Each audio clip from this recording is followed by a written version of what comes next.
Snowmelt bled through the black silt, trickling into the narrow channel where the glacier's retreat had carved a fresh wound in the Alaskan earth. Dr. Emily Harlow knelt in the cold mud, her gloved hands braced against a boulder polished smooth by centuries of ice.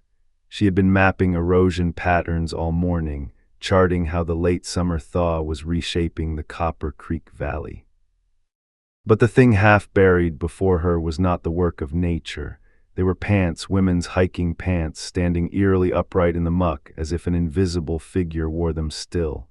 The faded green fabric was clean enough to see the stitching. The legs were stiff, locked in place by the silt that held them like a cast. A gust of wind carried the sharp scent of glacier runoff and tundra moss, making her eyes water. Emily reached for her camera, snapping a series of photographs from every angle. The light was thin and pewter, filtered through low clouds, but the shape was unmistakable. A label stitched to the waistband caught her attention: Patagonia, size 6. She eased closer, careful not to disturb whatever the silt concealed. The opening of the left pant leg crinkled when she touched it. Beneath the cloth, something dry rasped against the fabric. Bones, she thought, and the cold at her back seemed to grow teeth. She pulled her glove off with her teeth, felt along the interior hem, smooth, powdery shafts, long bones, brittle. She found what felt like a joint, then the rounded bowl of a skull, too narrow, too long. She rocked back on her heels, heart drum loud. Human remains didn't feel like that. She had cataloged caribou skeletons and porcupine skulls for grad students who couldn't tell a radius from a twig. She knew how long and thin ungulate skulls were. And yet the pants, the posture, the careful way the fabric had been preserved, none of this was accidental.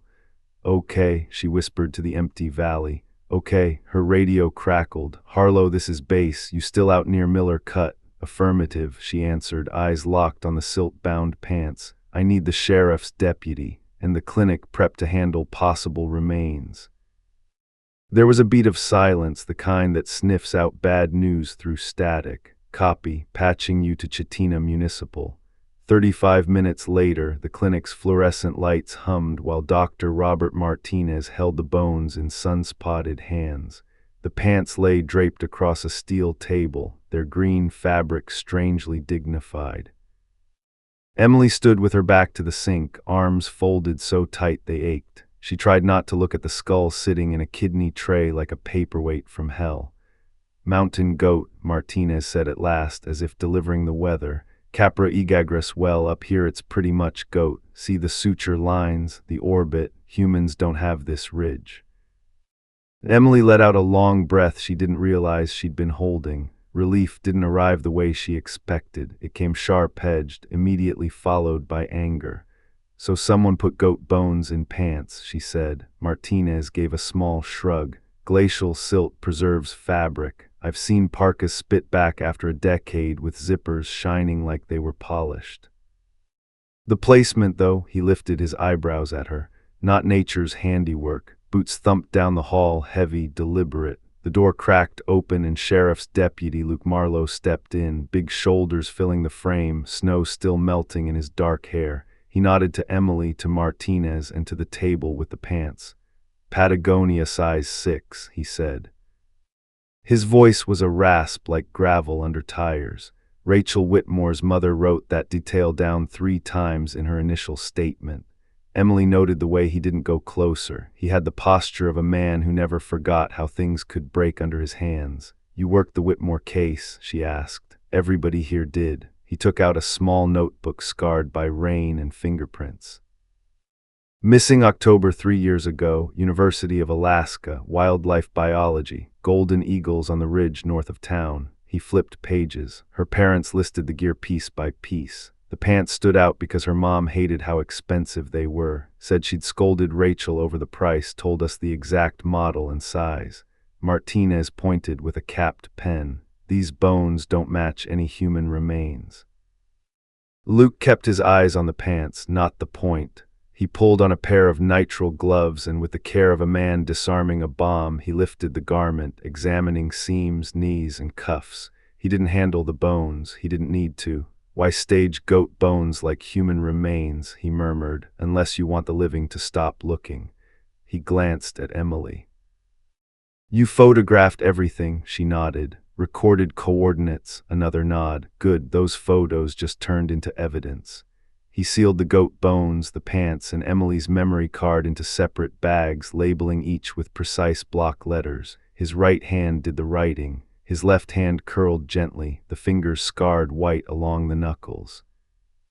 The habit of a fighter or a man who'd had to pry something loose and failed. Deputy, Martinez said softly, you need to be ready. If this is tied to Rachel, it's not going to be neat. Luke snapped the final evidence seal. It never is. The town of Chitina was barely more than a crossroad that clung to the shoulder of the highway, a handful of houses, a bar with a neon moose in the window, 2 gas pumps that wheezed in winter. Luke's office was in the municipal building, back corner, a single window with a view of a birch stand and a sun that couldn't decide if it wanted to set.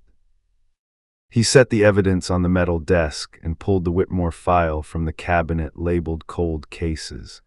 Someone had underlined the case number in faded blue pen, 80-1047.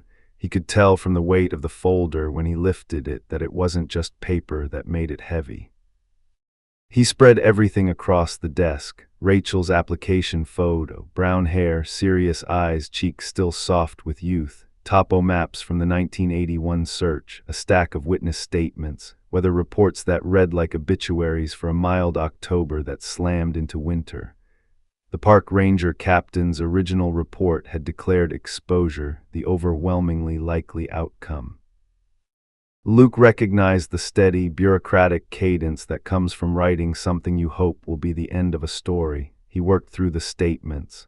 Rachel had left the research station at 7:00 a.m. bound for Eagle's Nest Ridge. She was expected back by 4. When she didn't return by dusk, staff called. They searched through the night and for 3 weeks after.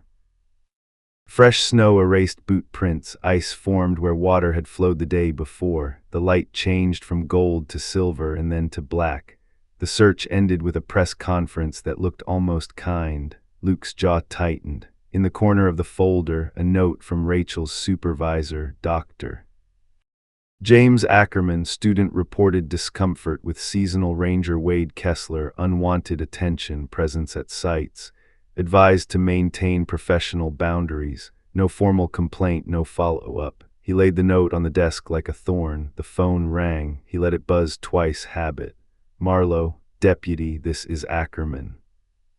The voice on the line bore the strained brightness of a man who'd tried sleeping and failed.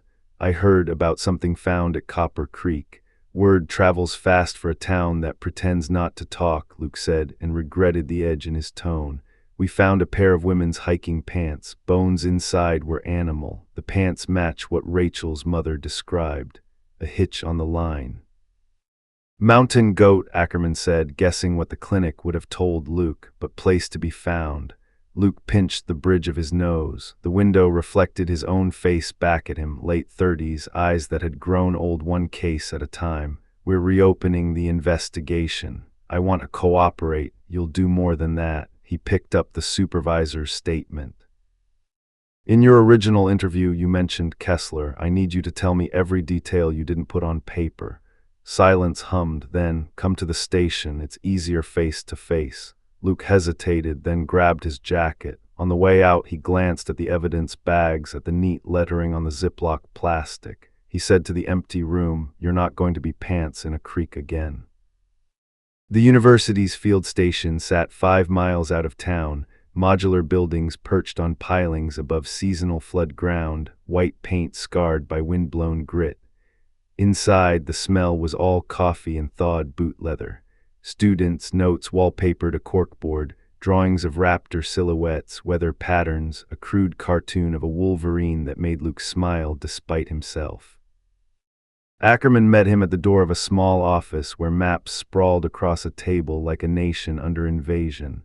The man's face was hollowed, as if his cheeks had started listening to gravity too early. I should have forced the issue, he said without greeting. Rachel told me he showed up too often. Wade Kessler. I told her to document. I told her to keep things professional. I told myself that was the right balance between protecting a student and not detonating a potentially baseless accusation that would make her life hell here. Tell me what you saw, Luke said. Ackerman rubbed his jaw. A man who liked being in charge of the land and the people on it. He was useful. Knew trails I'd never heard of. Could read the sky like a clock. But he hung around the lab more than was necessary, especially when the women were working. He'd lean on door frames. He had that smile, the one that thinks it's a secret. Ackerman's eyes flicked up in surprise, then gratitude. Yes, that one. Where did he go after that season? Denali, supposedly. He was scheduled to transfer in February. Ackerman gestured to the maps. Rachel was supposed to spend October documenting nesting sites before the weather turned. She knew the ridge, the gullies where the ice could surprise you. She was careful. Careful people still vanish, Luke said. It came out harsher than he intended. He cleared his throat. Anyone else report Kessler creeping around? A long pause. There were comments. Humor is how people pack fear into something they can carry, but nothing that would survive a formal complaint. I should have kept notes. Luke didn't say you should have said her name out loud to someone who would write it in ink. He only nodded at the maps. Show me her route that day. Ackerman traced a line with his finger, old habit. South trail to the ridge, then she planned to skirt behind the cliff face to avoid spooking the eagles. She'd come down by the creek. It's the most efficient path, also the most obvious. Easy for a search team to follow, Luke said. Easier for someone else to plan around. He left the station with the line of Rachel's last known path burning behind his eyes. Outside, wind hauled at the treetops. Snow gritted the air. He cinched his jacket, feeling the cold slip into the seams like a negotiator. On the way back to town, he took the dirt road that swung past a dark smudge of trees and a clearing that belonged to a man who knew the back country better than anyone who wore an official patch. Henry Lathrop's cabin stood as if it had grown there, logs weathered to the color of old pennies, a stovepipe coughing smoke into a sky that couldn't stay still. Lathrop emerged before Luke killed the engine. His beard was gone to silver. His eyes were the color of the river just before it goes to ice. "Deputy," he said, no question marks. Henry never needed them. "You heard about Copper Creek." "Only thing to hear today." Lathrop looked past Luke to the truck bed, as if expecting a ghost to sit there, then back at Luke's face. "Come in, the coffee's ready to fight you." Inside the cabin, everything had a place earned by usefulness. Traps hung in order of bite, snowshoes lined like parentheses against the door. An old paper map lay folded on the table, corners soft as felt. Lathrop poured coffee into mugs that could scald a sermon clean. He gestured for Luke to sit.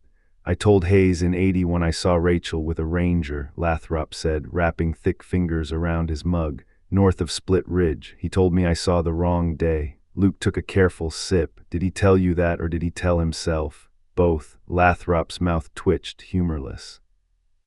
He liked the sound of his own certainty. "Men die from that." Described the ranger. Average height, cocky stride, brown hair, mustache that looked combed. He walked 10 feet behind her, not next to her. "That's not escorting, that's hurting." A slow current of anger moved through Luke's chest. He kept his voice steady. "You still have that map you showed me once," he remembered vaguely, a hunting map with scribbles that tracked secrets through the brush. Lathrop reached under the table and pulled out a folded map so worn the creases had become topography. He spread it flat, lines curled across it, deer paths, creeks, old logging cuts, and in pencil, small X's in places only a lifetime would reveal.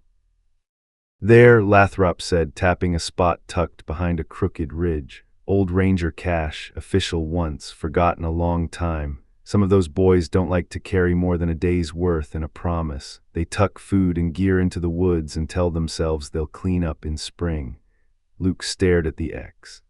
It lined up with the kind of place you could shout your lungs out and never get an echo back. "You can take us there," he asked, "if you want the truth more than you want warmth." Lathrop glanced at the window where snow slanted like a bad idea. "You bring the trooper who can read a track without trying to make it into a story first." He meant Dana Solis. She wasn't local, but she'd earned loyalty the way people up here respected quiet, competent, a woman who didn't confuse danger with drama. Luke finished the coffee. It did indeed fight him all the way down. "We go tomorrow." "Dawn," Lathrop said. On his way out, Luke paused at the door, hand on the latch. "Henry," he said, and the man looked up. "In '81, when you told Hayes what you saw, did he write it down?" Lathrop's mouth thinned. "He wrote the weather down, said it explained more." "Not anymore," Luke said. He drove back to town with the heater whining at full blast, watching the thermometer on the dash slip down a degree, then another. The road narrowed to the kind of path that becomes a rumor in winter. His tires found ruts left by older trucks. The sky went from ash to iron. At the municipal building, he dialed the state trooper headquarters in Anchorage. After 2 transfers and 1 bad hold music rendition of "Take It to the Limit," he reached Dana Solis. Her voice was clear, clipped, the verbal speed of a runner who knows exactly where the finish line is. "Solis." "It's Marlowe in Chitina," he said. "We've got a staged scene at Copper Creek. Pants belong to Rachel Whitmore by description. Bones are goat. We just got eyes on an old Ranger cache that shouldn't exist. Witness saw Rachel with a Ranger the day she disappeared. Wade Kessler, you remember the name? A tiny intake of breath. I remember the file. I remember the note about boundaries. I remember the winter that shut you down. We're going back up behind Split Ridge at dawn. It won't be gentle. I'll be there before first light," she said. "Send me coordinates. Bring extra seals, extra batteries, and coffee that doesn't taste like sadness." "Can't promise the coffee." He hesitated. "Dana, if this is what I think it is, we go slow to go fast," she said. "We document like our careers depend on it, and we don't tell ourselves stories to make the cold feel warmer." After he hung up, Luke stood a while at the window. Birch trees etched dark lines against the sky.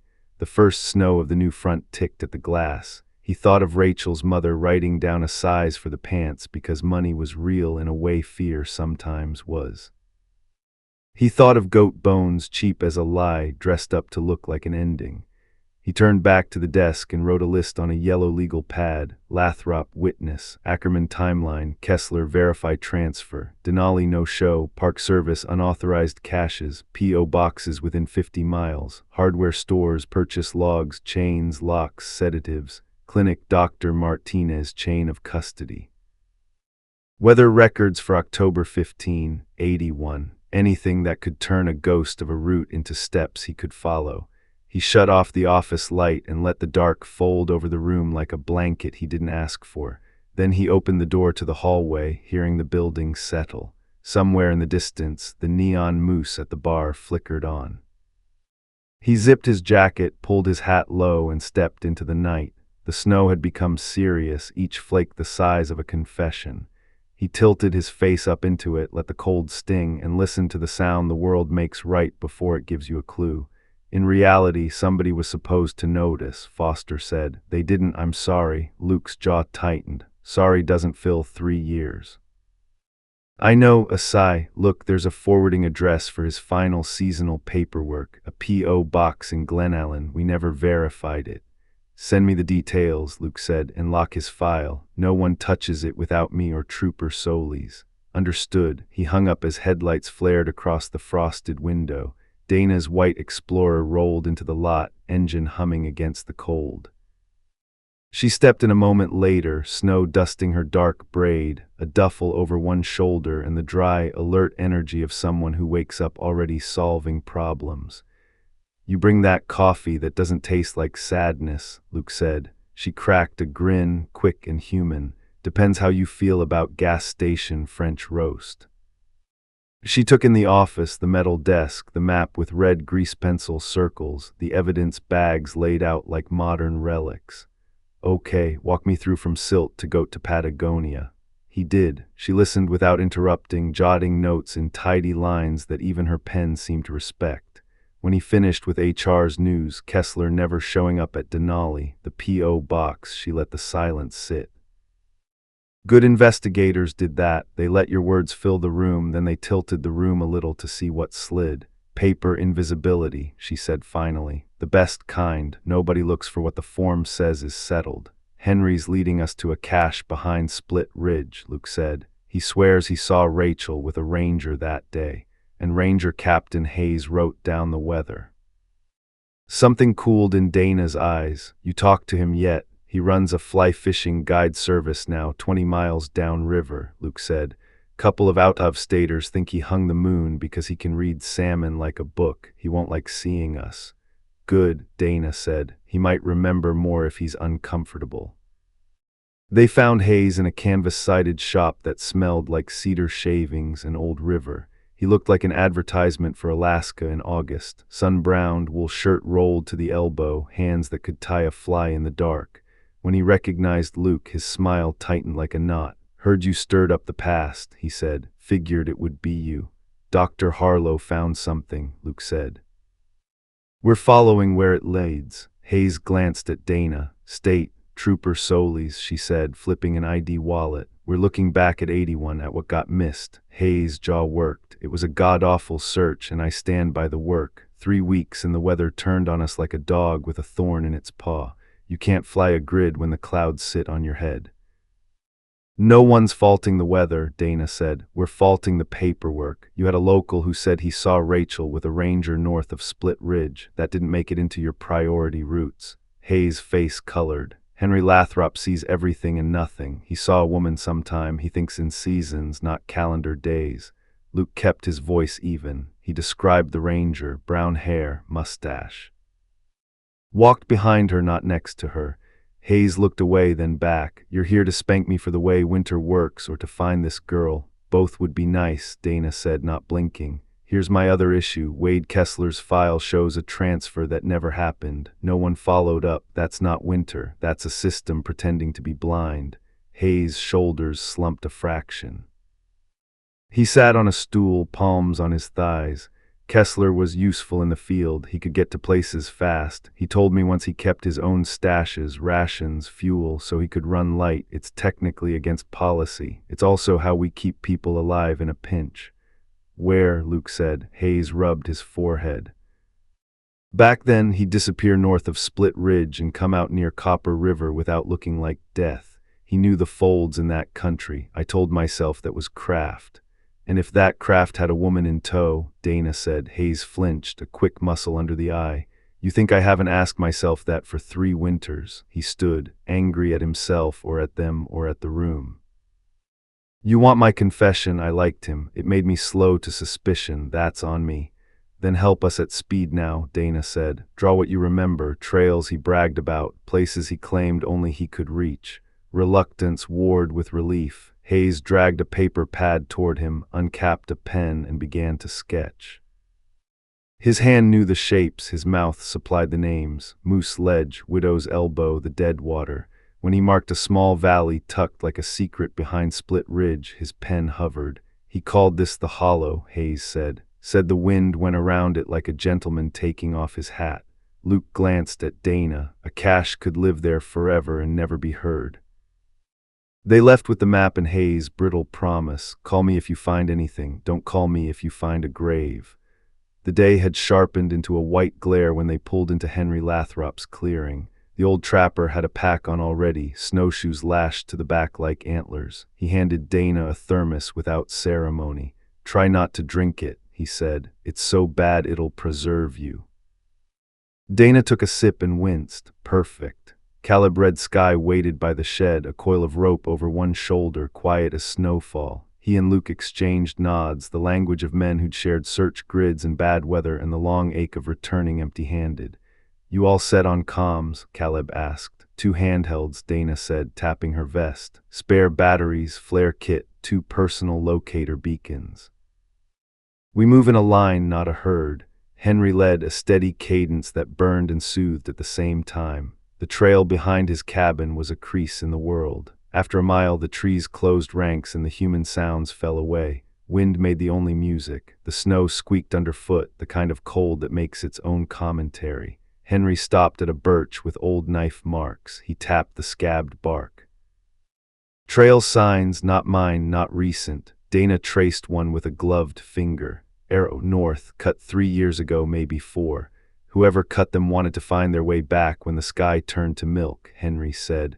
or wanted to move someone who couldn't read the land, Luke said, feeling that slow current of anger again. They pushed on. Elevation sneaked up on them, trees thinned, rock showed through snow like old bone, and split ridge reared ahead, a crooked tooth in a crooked jaw. Henry angled left into a shallow, wind-sheltered fold. When the cabin appeared, it did so the way guilt does, suddenly and all at once, as if it had always been there and you had finally decided to see it. The structure slouched, roof half-collapsed, door reinforced crudely with a hasp and heavy padlock that had the dull shine of new steel. Luke felt the hair on his forearms lift under 3 layers of clothing.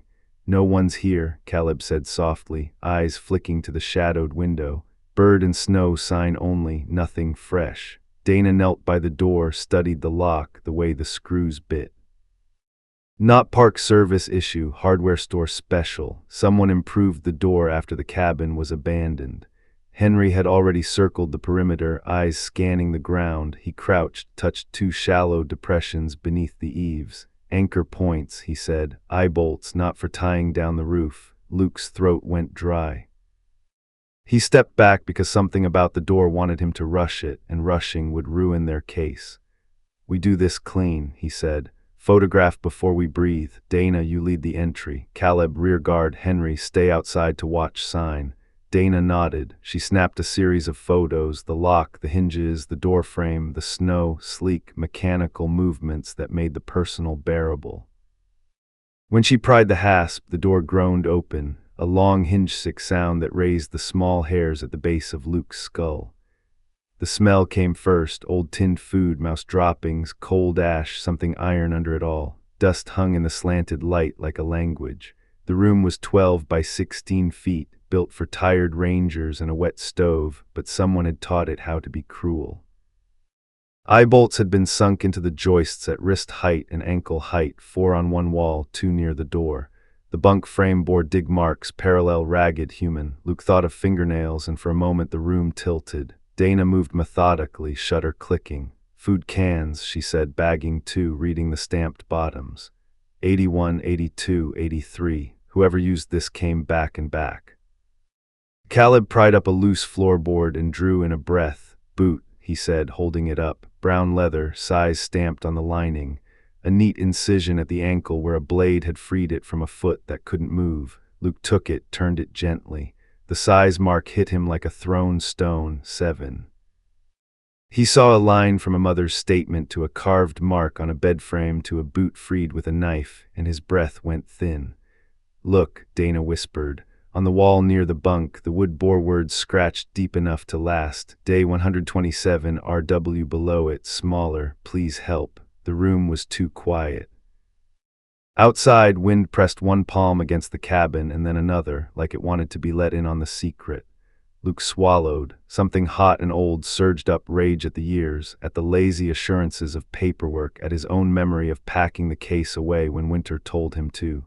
Henry's voice came from the doorway, hoarse with something Luke had never heard in it, fear. "You need to see this." He held out a folded piece of paper, browned at the edges, found wedged behind the bunk's backboard.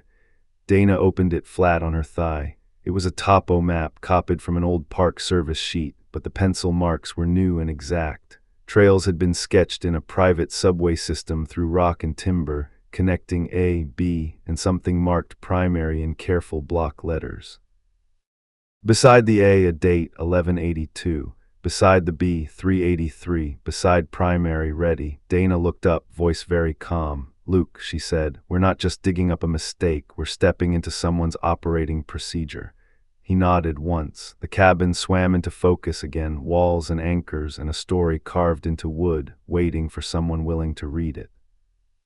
Outside, the wind lifted, and the ridge threw the sound back like an answer. Luke sat in the cab with the heater rattling like an old man's cough, staring at the topo map on his lap. The pencil marks A, B, primary, were so neat they could have been printed, and B were connected by a spider-thin trail line that bypassed the obvious routes and crawled through gullies only locals bothered to name. Beside primary, a single word in careful block letters, ready. Dana slid into the passenger seat, her breath fogging the windshield. Evidence team is bagging and tagging. Caleb's sketching the interior with measurements. Henry's walking a wider circle for sign. Luke didn't look up. You see the dates. Yeah. She capped and uncapped her pen like it wanted to run. 1182, be March of 83. Ready, no date, that word makes my skin crawl. He turned the map to feel the paper tug against his fingers, needing something physical to anchor him. We're not going to get daylight for long. We either push toward B and risk sloppy documentation, or we lock this place down and hope weather doesn't erase B before we get there. Dana rubbed her glove across the fogged glass, carving a circle to the white. We go slow to go fast. We've got timeline proof Rachel was here months after she vanished. We have to treat this hut like the spine of our case or the rest won't stand up. He swallowed that truth. It scraped. I keep seeing those fingernail marks, he said, voice low.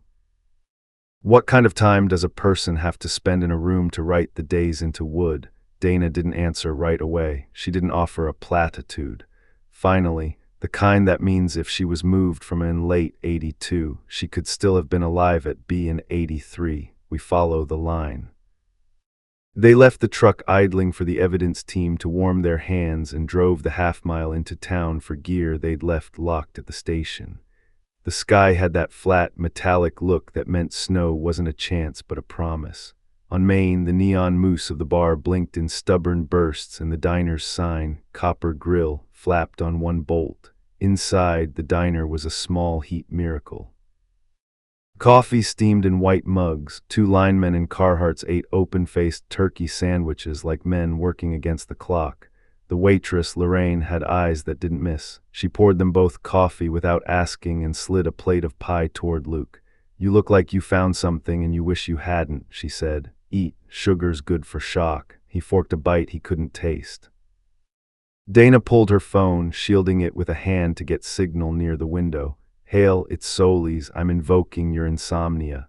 She paced, explaining in clipped sentences the persona of Kessler that was taking shape, map maker, cache builder, a man who made the wilderness his accomplice. She listened, eyes narrowing and softening by turns. She hung up and holstered the phone. FBI's sending a tech to Anchorage for handwriting, and Hale wants us to push to be today if conditions allow. He said, and I quote, if your guy wrote primary is ready, the clock's the only witness that never lies. Lorraine refilled Luke's mug. Someone going to tell me if parents need to be warned not to let their daughters hike alone? Luke shook his head. Don't scare people yet. They're already scared, Lorraine said, softening it by wiping a clean spot that didn't need wiping. You just decide whether their fear's useful. Back outside, the air had that brittle snap that makes the inside of your nose sting. They checked packs, ropes, helmets, headlamps, spare batteries, chem lights, a trauma kit wrapped in a Ziploc. Dana handed Luke a climbing helmet like an offering. If B is underground, she said, I want more than hope on your head. Caleb and Henry met them at the trailhead where the world broke from plowed road into white and intent.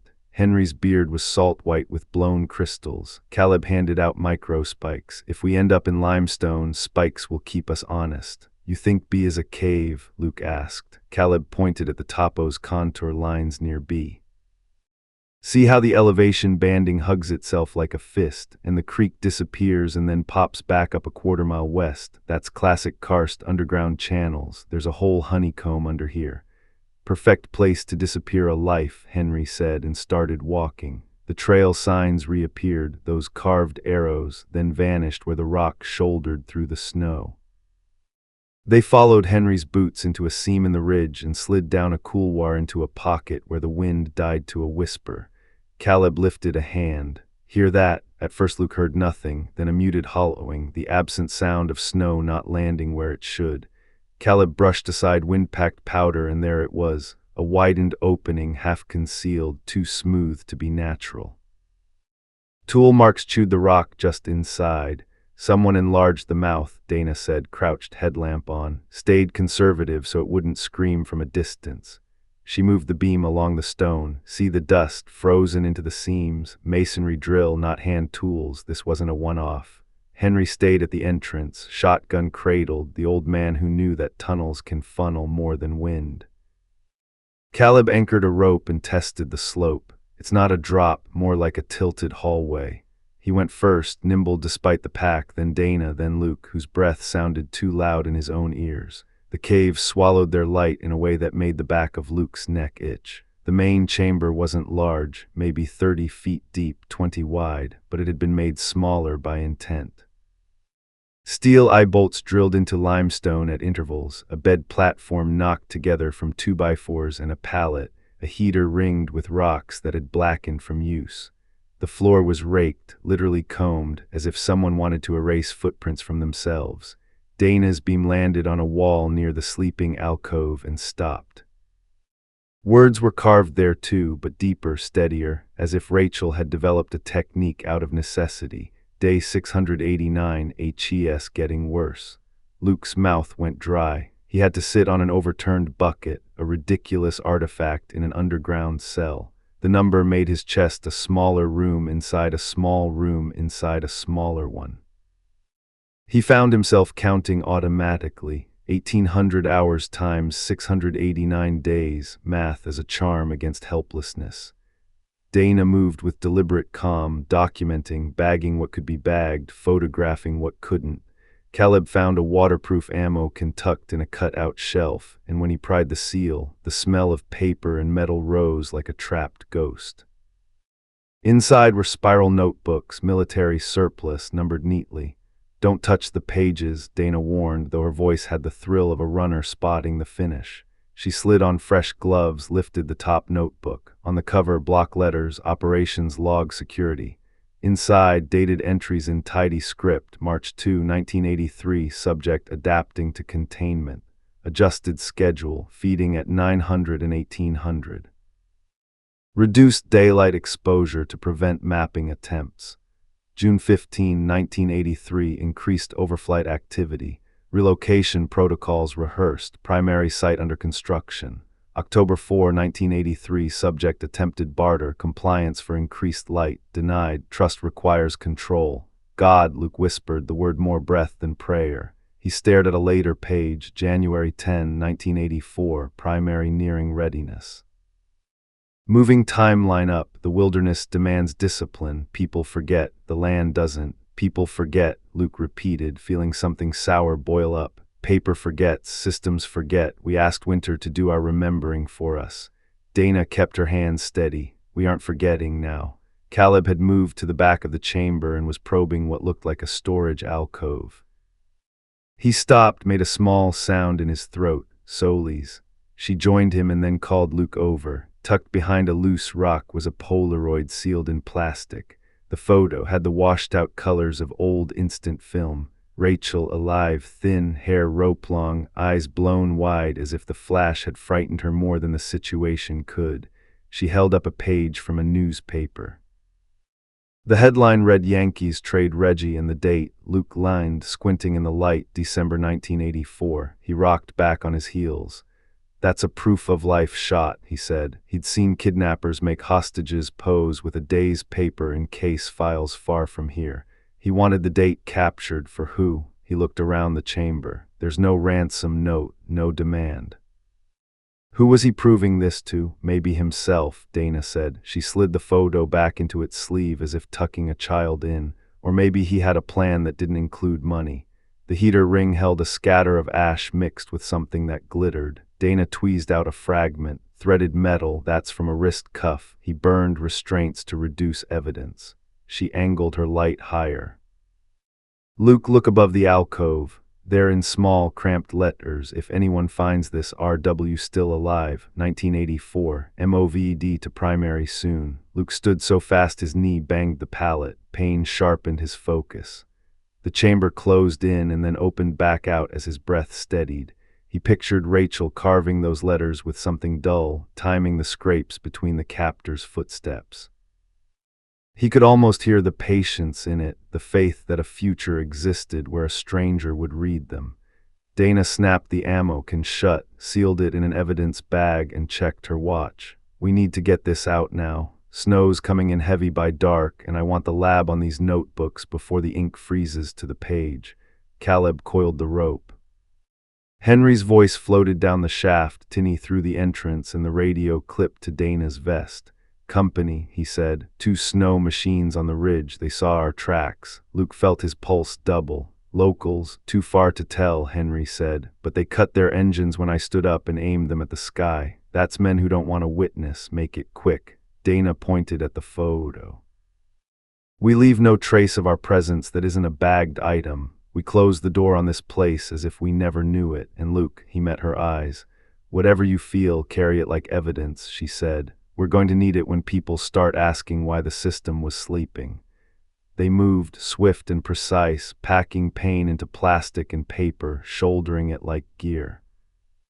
At the mouth, the light was already different, flatter, the snow coming down in the busy, relentless way of long Alaskan afternoons. The ridge held its breath. Somewhere out there, engines idled, men watching.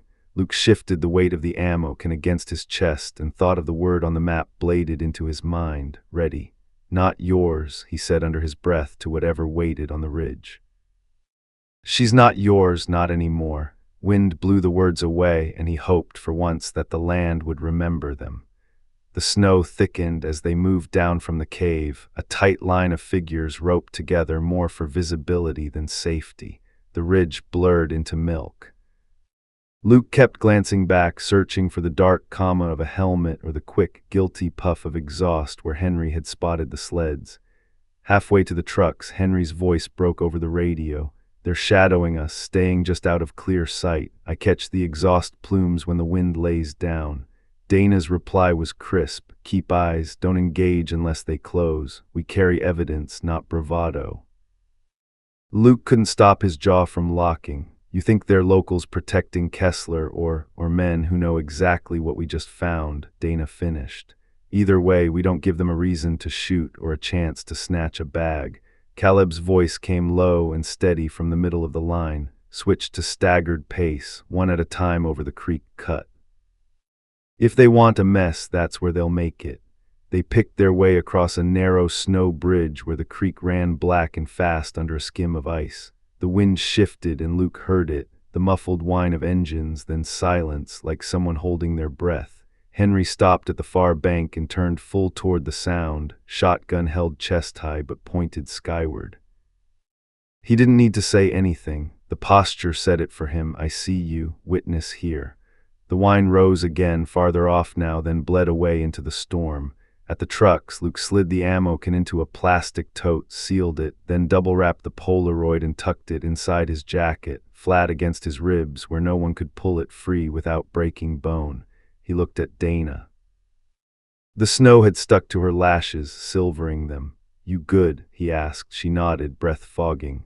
I'm going to pretend I didn't almost throw up reading day 689. Later, I'll stop pretending. They rolled into town in convoy, tires hissing on packed snow. The diner's neon open sign stuttered against the falling light. The bar's moose blinked in a pattern that felt like Morse code for stubborn.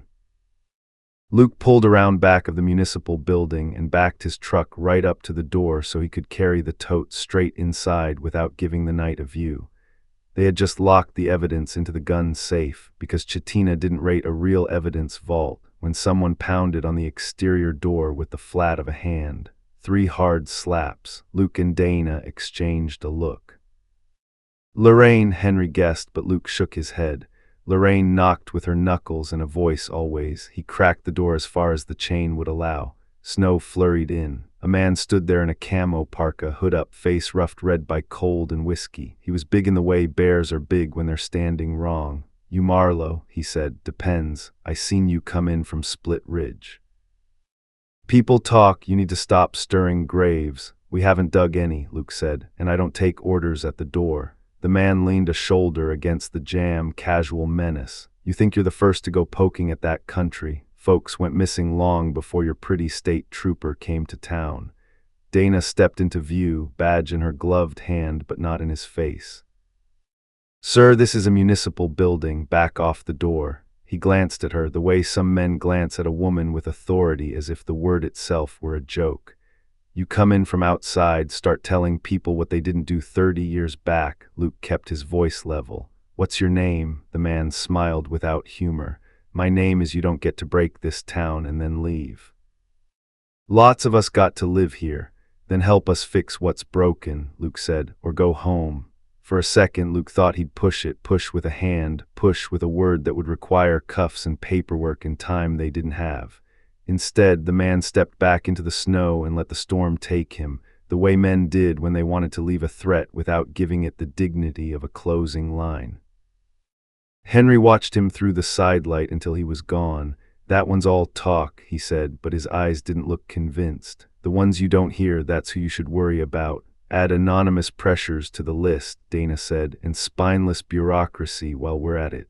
As if conjured by the complaint, the phone rang. Luke picked up. Marlowe. Personnel, said the voice, crisp, thin. Margaret Foster, you asked for follow-up on Kessler's transfer. I dug. Denali presumes he arrived because our office presumed he left. No arrival verification, no exit interview. He filed a forwarding address for final pay. Glen Allen, P.O. Box 341.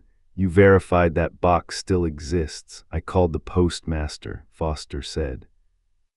She remembers a quiet man paying cash, never staying long enough to chat. He used the name Walter Camp. The box is still active.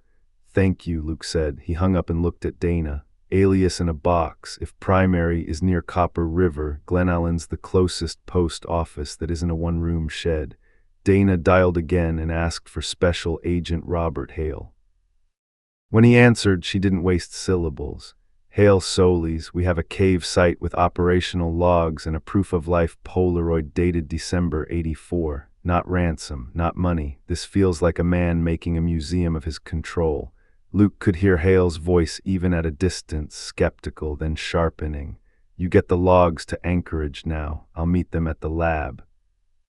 I want handwriting, paper stock, ink dating the works, and I want eyes on that P.O. box. We don't spook it, we watch it. Copy, Dana said. She ended the call and met Luke's gaze. We're going to be unpopular. We already are, Luke said. Let's earn it. They drove the tote to the small airstrip, where the cargo piper out of Anchorage agreed to take it as a courtesy to the state, courtesy that would get written up as $200 cash on a scared ledger. The pilot, a woman with frost-white eyelashes and a voice like gravel syrup, signed the chain of custody form with mittens on. I'll keep the cabin warm for it, she said. You're sending me a box that smells like court. Smells like a grave someone tried to turn into a story, Luke said. Back at the municipal building, Ranger Captain Hayes waited at Luke's office, hat in his hands, eyes older than his face. He looked like a man standing at the wrong funeral. You heard, Luke said. People like me hear things first and last, Hayes answered. I didn't sleep. Kept hearing my own voice from 81. Weather did it. I figure I owe you more than a map. He reached into his jacket and pulled out a small notebook, the kind guides used to remember where they did the thing the tourist swears they'll never forget. He hesitated, then handed it over. My field notes from that season. I never put certain things in my official report because I liked being useful more than I liked being suspicious. Luke opened it. The handwriting was tidy, the entries practical. October 10, Kessler returned from North Run in 4 hours, too fast for the route on the map.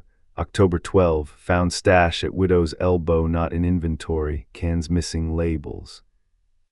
Then underlined, October 14, Kessler asked odd question. You ever get attached to the places more than the people? Dana read over Luke's shoulder. You put this in a drawer for 3 years. Hayes didn't flinch. I put it in a drawer for 30. I told myself it wasn't evidence of any crime. I told myself a lot of things.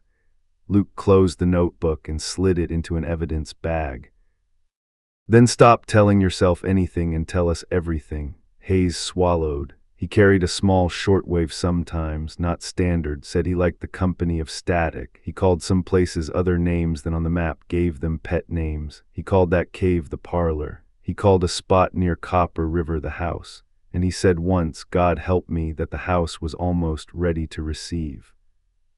Ready, Luke echoed, the word like a burr he couldn't spit out. He felt the anger rise again, not hot now but cold enough to hold its shape. We've got eyes on the post office tomorrow. We need a warrant for Kessler's records, but the P.O. box gives us probable cause to ask a judge who hates paperwork. Glen Allen won't like the show, Hayes warned. Glen Allen can sue Winter, Dana said.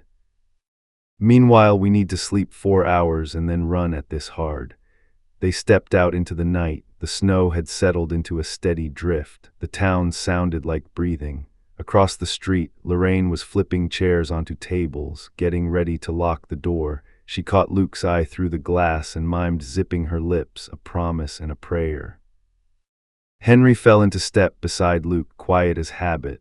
"You know who was at the door earlier?" he asked. "Trouble with a parka," Luke said. Henry shook his head. "Trouble with a brother. That was Walt Kessler's cousin. Lives downriver. You see now why people get quiet." Luke felt the town tilt under his boots, not physically, but in the way a place reveals the web beneath the front porch. "Family ties don't build caves," he said, too fast. "No," Henry agreed, "but family shame builds silence. You'll have to cut through that with a dull knife." Luke stood on the step, watching the flakes turn the street into a new page he hadn't asked for. He felt the Polaroid under his jacket like a small, insistent heartbeat. Rachel's eyes looked straight into the flash in his mind and didn't blink. He was so tired he could feel it in his teeth. He wanted to go home to heat, to the illusion of safety that a cheap apartment and a rent check can buy. Instead, he turned to Dana. 4 hours, he said, then the post office. 4 hours, she agreed. You dream of restful things. I'll dream of a locked P.O. box opening. Good, she said. I'll dream of a judge who hates paperwork a little less than he hates losing. The storm walked with them to their trucks, not hostile, just present. Luke put his hand over his jacket once, a reflex, the photo under it solid and cold. In a town where the past hung from antlers over bar mirrors and the future came in by plane when the runway cleared, he felt the now pressed down. A girl's carved tally in a cave, a man's neat handwriting turning wilderness into a calendar, engines on a ridge, a family that would rather you didn't ask. "Ready," he whispered to the dark, not a taunt now but a vow.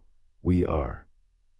The morning hit hard, gray light pushing through low clouds, the kind of cold that clings to your lungs. Luke's coffee tasted like pennies and determination. He parked across from the Glen Ellen post office a little after 8, the truck's engine idling like a patient with a stubborn cough. Dana sat low in the passenger seat behind a newspaper and the kind of sunglasses that make people underestimate you. Henry and Caleb were 2 streets over in a borrowed van, heaters off, breath fogging the windshield. The post office looked like any small-town federal building. Flagpole listing a degree off plum, bulletin board with torn flyers about snow machine safety and a church bake sale, a painted sign warning about mail fraud and the price of stamps going up again in January.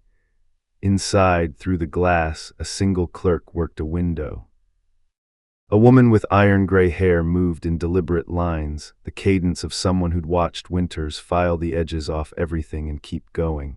Dana checked her watch. Hail S in Anchorage. Lab started handwriting in paper stock. He wants eyes on whoever touches P.O. Box 341 and every package that goes in or out. Luke rubbed a thumb over the seam of the steering wheel. You ever notice how waiting makes you hear your own heartbeat wrong? Dana folded the newspaper. You gonna be okay if he walks in and it's him? Okay's too big a word, I'll be steady. Steady is enough. At 8:17, the postmaster flipped the sign to open. No rush. A few locals came and went in parkas and baseball caps, nodding to people they didn't like any better than they liked the weather. At 8:42, a Chevy half-ton pulled up nose first, bumper wired with hay baling twine. Luke's brain caught details as though they'd be asked on a test later. The driver didn't get out. He waited, engine running, fingers drumming the wheel. After a minute, he killed the motor and sat very still, watching the glass. "Luke," Henry's voice came soft over the radio. "That's Ronnie Kessler, cousin. Works odd jobs, fishes when it's not work to fish, drinks when it is." The driver finally climbed out and pulled up his hood. He walked in with a fast gait that tried to be casual. Dana exhaled through her nose. "If he's the one renting that box, I'll eat the newspaper." Alias was Walter Camp, Luke said. Ronnie's not the reading type. Ronnie emerged 2 minutes later with a padded envelope tucked under his jacket. He got in his truck, lit a cigarette, and stared at the post office like it had personally offended him.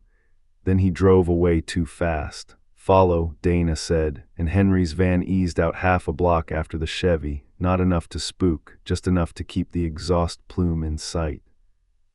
Luke and Dana waited 30 seconds and pulled out, making a slow right turn that didn't interest anyone.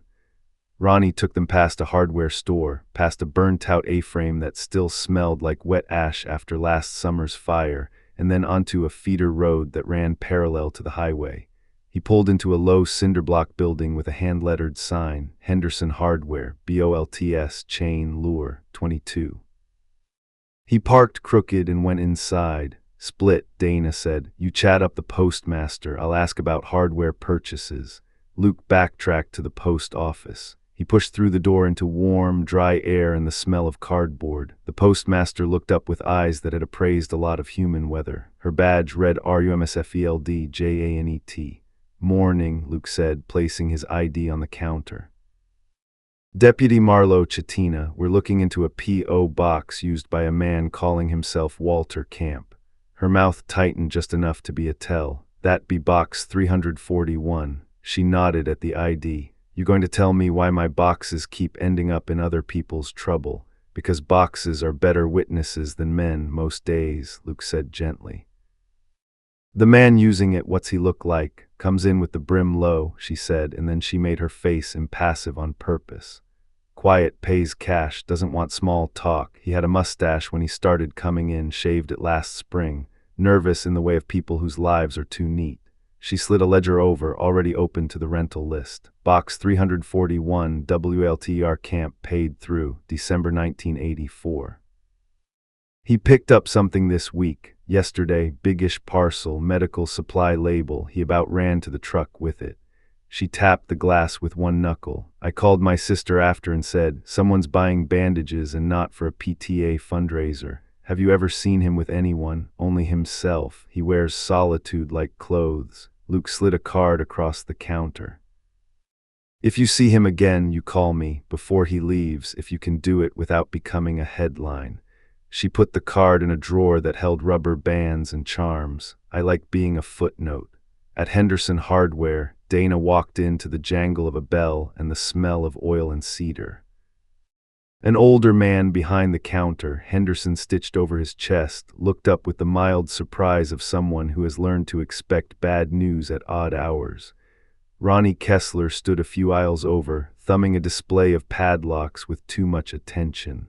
Morning, Dana said to Henderson.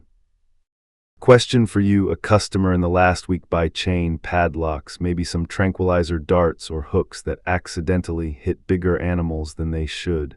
Henderson took her in with one look. Your state, he said, not asking.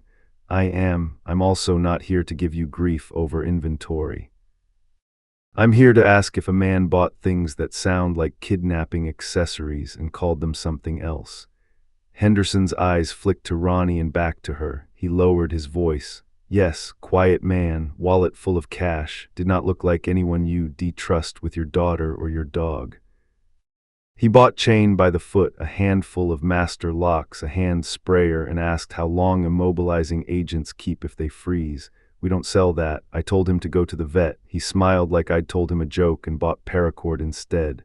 Yesterday, Dana asked, 2 days ago, he left a smell of fear behind him. Henderson straightened, decision reaching his mouth. I have cameras. Ain't good ones, but they're honest. Want to look? She did. On the tiny monitor, the timestamp turned slow. A man in a knit cap and a down jacket moved through the aisles with jerky efficiency. The mustache was gone, but his eyes kept scanning the exits. He handled the chain like he knew metal in his hands more than people. He touched the paracord with a tenderness that made Dana want to wash her skin. Can you print that? She asked, and email to the address on this card. Paper or electrons, I'll choose both, Henderson said. Ronnie came to the counter with 2 packs of batteries and a frown. He saw Dana watching the monitor and tried to look at anything else.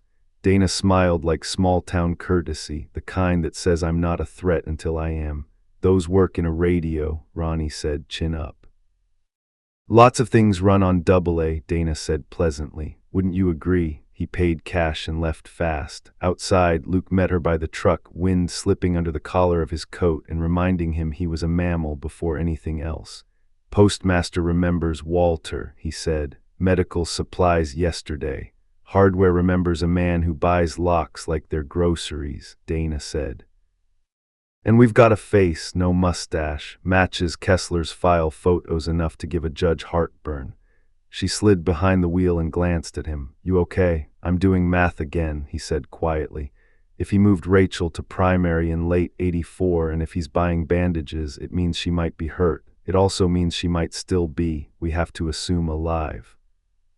Dana put her hands on the wheel and let her head fall forward just enough to bump her forehead on the leather. Assume alive, she repeated. Assume alive until someone with authority says otherwise. The radio crackled. Henry took his batteries and went north, didn't ride clean. He checked his mirrors so often he might as well have backed up the whole way. He turned down a maintenance road we used to call Timberline. You know it, Luke did. Cuts toward the copper, throws you near a clutch of old cabins and new ones pretending to be old. Copy, Dana said. We don't spook him, we watch. They parked a mile from Timberline Road and walked in through scrub, making themselves part of the ugliness until they weren't noticed. Snow hissed in the branches. Luke spotted the Chevy tucked behind a stand of spruce, half hid with a painter's tarp. Ronnie was nowhere. There were tracks, 2 sets of boots, one heavier, one with a narrower stride that measured ground with economy. 2 people, Caleb murmured. He didn't come out alone. A sound lifted from the river, a chopping, mechanical heartbeat.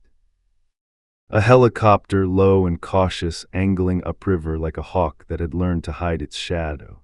State bird, Henry said. Hale's getting hungry. Luke's phone buzzed against his hip. He cupped a hand to it. Marlowe. Hale's voice carried that wired East Coast awakeness even under static. We matched handwriting on the map to Kessler's personnel files.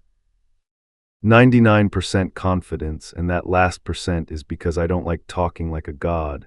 Paper stock matches seasonal handouts issued in 1980. Solis, if you're there, tell me you have eyes on something that looks like a man who believes he's smarter than weather.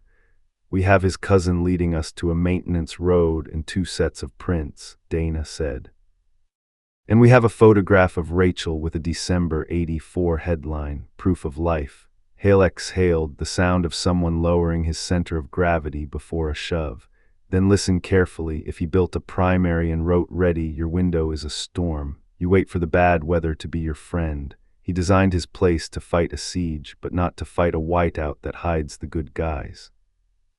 I'm sending Rodriguez with a tactical unit. 48 hours tops. You do not go cowboy, you live to testify. Luke looked at the sky. The barometer in his bones said the storm would set its shoulder against the range by nightfall. He felt the photo under his jacket like a second heart, beating a different rhythm. 48 hours, he said. We hold a line. Hold it, Hale said, and get me everything you've got on this maintenance road and any cabin leases near the copper. I'm going to make a judge hate me less than he hates this man. The call ended. Dana met Luke's eyes. We're close. Close gives me hives, he said. Close is where people shoot sideways and call it justice. They pulled back, leaving nothing disturbed, moving like the idea of men through the trees. On the way to the trucks, Luke let his glove scrub over his chest, an unconscious gesture he hated himself for. He forced his hand down. You're allowed to hope, Dana said without looking at him. You just don't get to let it drive. He nodded. The river kept its secrets, colder and older than faith. Somewhere north, in a bend of land that had learned human lies, a building waited, the word ready tucked into its bones like a blueprint and a dare. The storm arrived on time, a gray wall shouldering down from the Chugach like a decision nobody voted on. The first flakes were big and lazy. By dusk they'd turned to grit that needled exposed skin and erased the lines between road and ditch. Luke stood at the municipal window, watching the town soften into a postcard and trying not to think of caves. The phone on his desk chirped a clipped, expensive sound that said federal. He grabbed it. Marlowe, Special Agent Robert Hale. The Boston vowels hid under duty. We've pulled preliminary from the Anchorage lab. You'll want to sit. I'm standing. Suit yourself. The topo map from the cabin, handwriting is Kessler S. 99 and change. The paper stock matches a Park Service batch issued to seasonals in 1980. Your Polaroid's authentic. Lab-pulled printing characteristics and the paper's batch number. It's a winter run from '84, not doctored. Your girl was alive then." Luke's hand closed around the receiver until the tendons sang. "What about the notebooks? We're through 2 and halfway on 3. The rest are drying. The ink is consistent with date ranges in '83 and '84. No recent contamination beyond the environmental stuff. Contents organized." Hale's voice flattened, the way good cops go blank so the words can get out. He uses a lot of operational language: subject, containment, protocol. He had 2 categories of movement: security relocation and morale management. "Morale," Luke repeated, loathing the word. He scored her behavior, 10-point scale, wrote things like attempted manipulation via vulnerability display and reward, increased calories unreliable. He's not a hobbyist, he's a builder of systems. Luke shut his eyes and saw eye bolts, parallel scratches, a carved day count that swallowed sunsets whole. "Tell me there's a seam we can pry him open with. We're working it. We've also got interstate." I dug into seasonal records like a tick. Montana Fish and Wildlife, summer of '79, 2 complaints about boundary issues with female campers, no charges. Idaho Parks '78, supervisor notes, does not take correction well, prefers isolated patrols. Washington State '80, record lost in a flood that only ate his file because of course. He let the sarcasm die. "We found one more thing, a missing person report in Utah from 1977, hitchhiker 18, last seen near a state park where Kessler did a spring stint. She didn't fit any ransom pattern." It got filed and forgotten. Luke leaned his forehead against the cold glass. The storm hissed like anger learning to speak. "People built this man, piece by piece."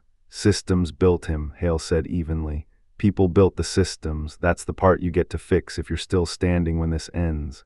Dana came in, shaking snow from her braid, and perched on the edge of the desk, eyebrows raised. Luke hit speaker. "Agent Hale," she said. "Trooper Solis, we're 60 minutes out from full whiteout. Rodriguez says he can move a TAC unit under it if we pencil a route he likes." "You'll get that in your inbox in 10, Hale said. "One more item. Kessler kept a shortwave radio. We found frequency logs in the notebook margin. He used time stamps.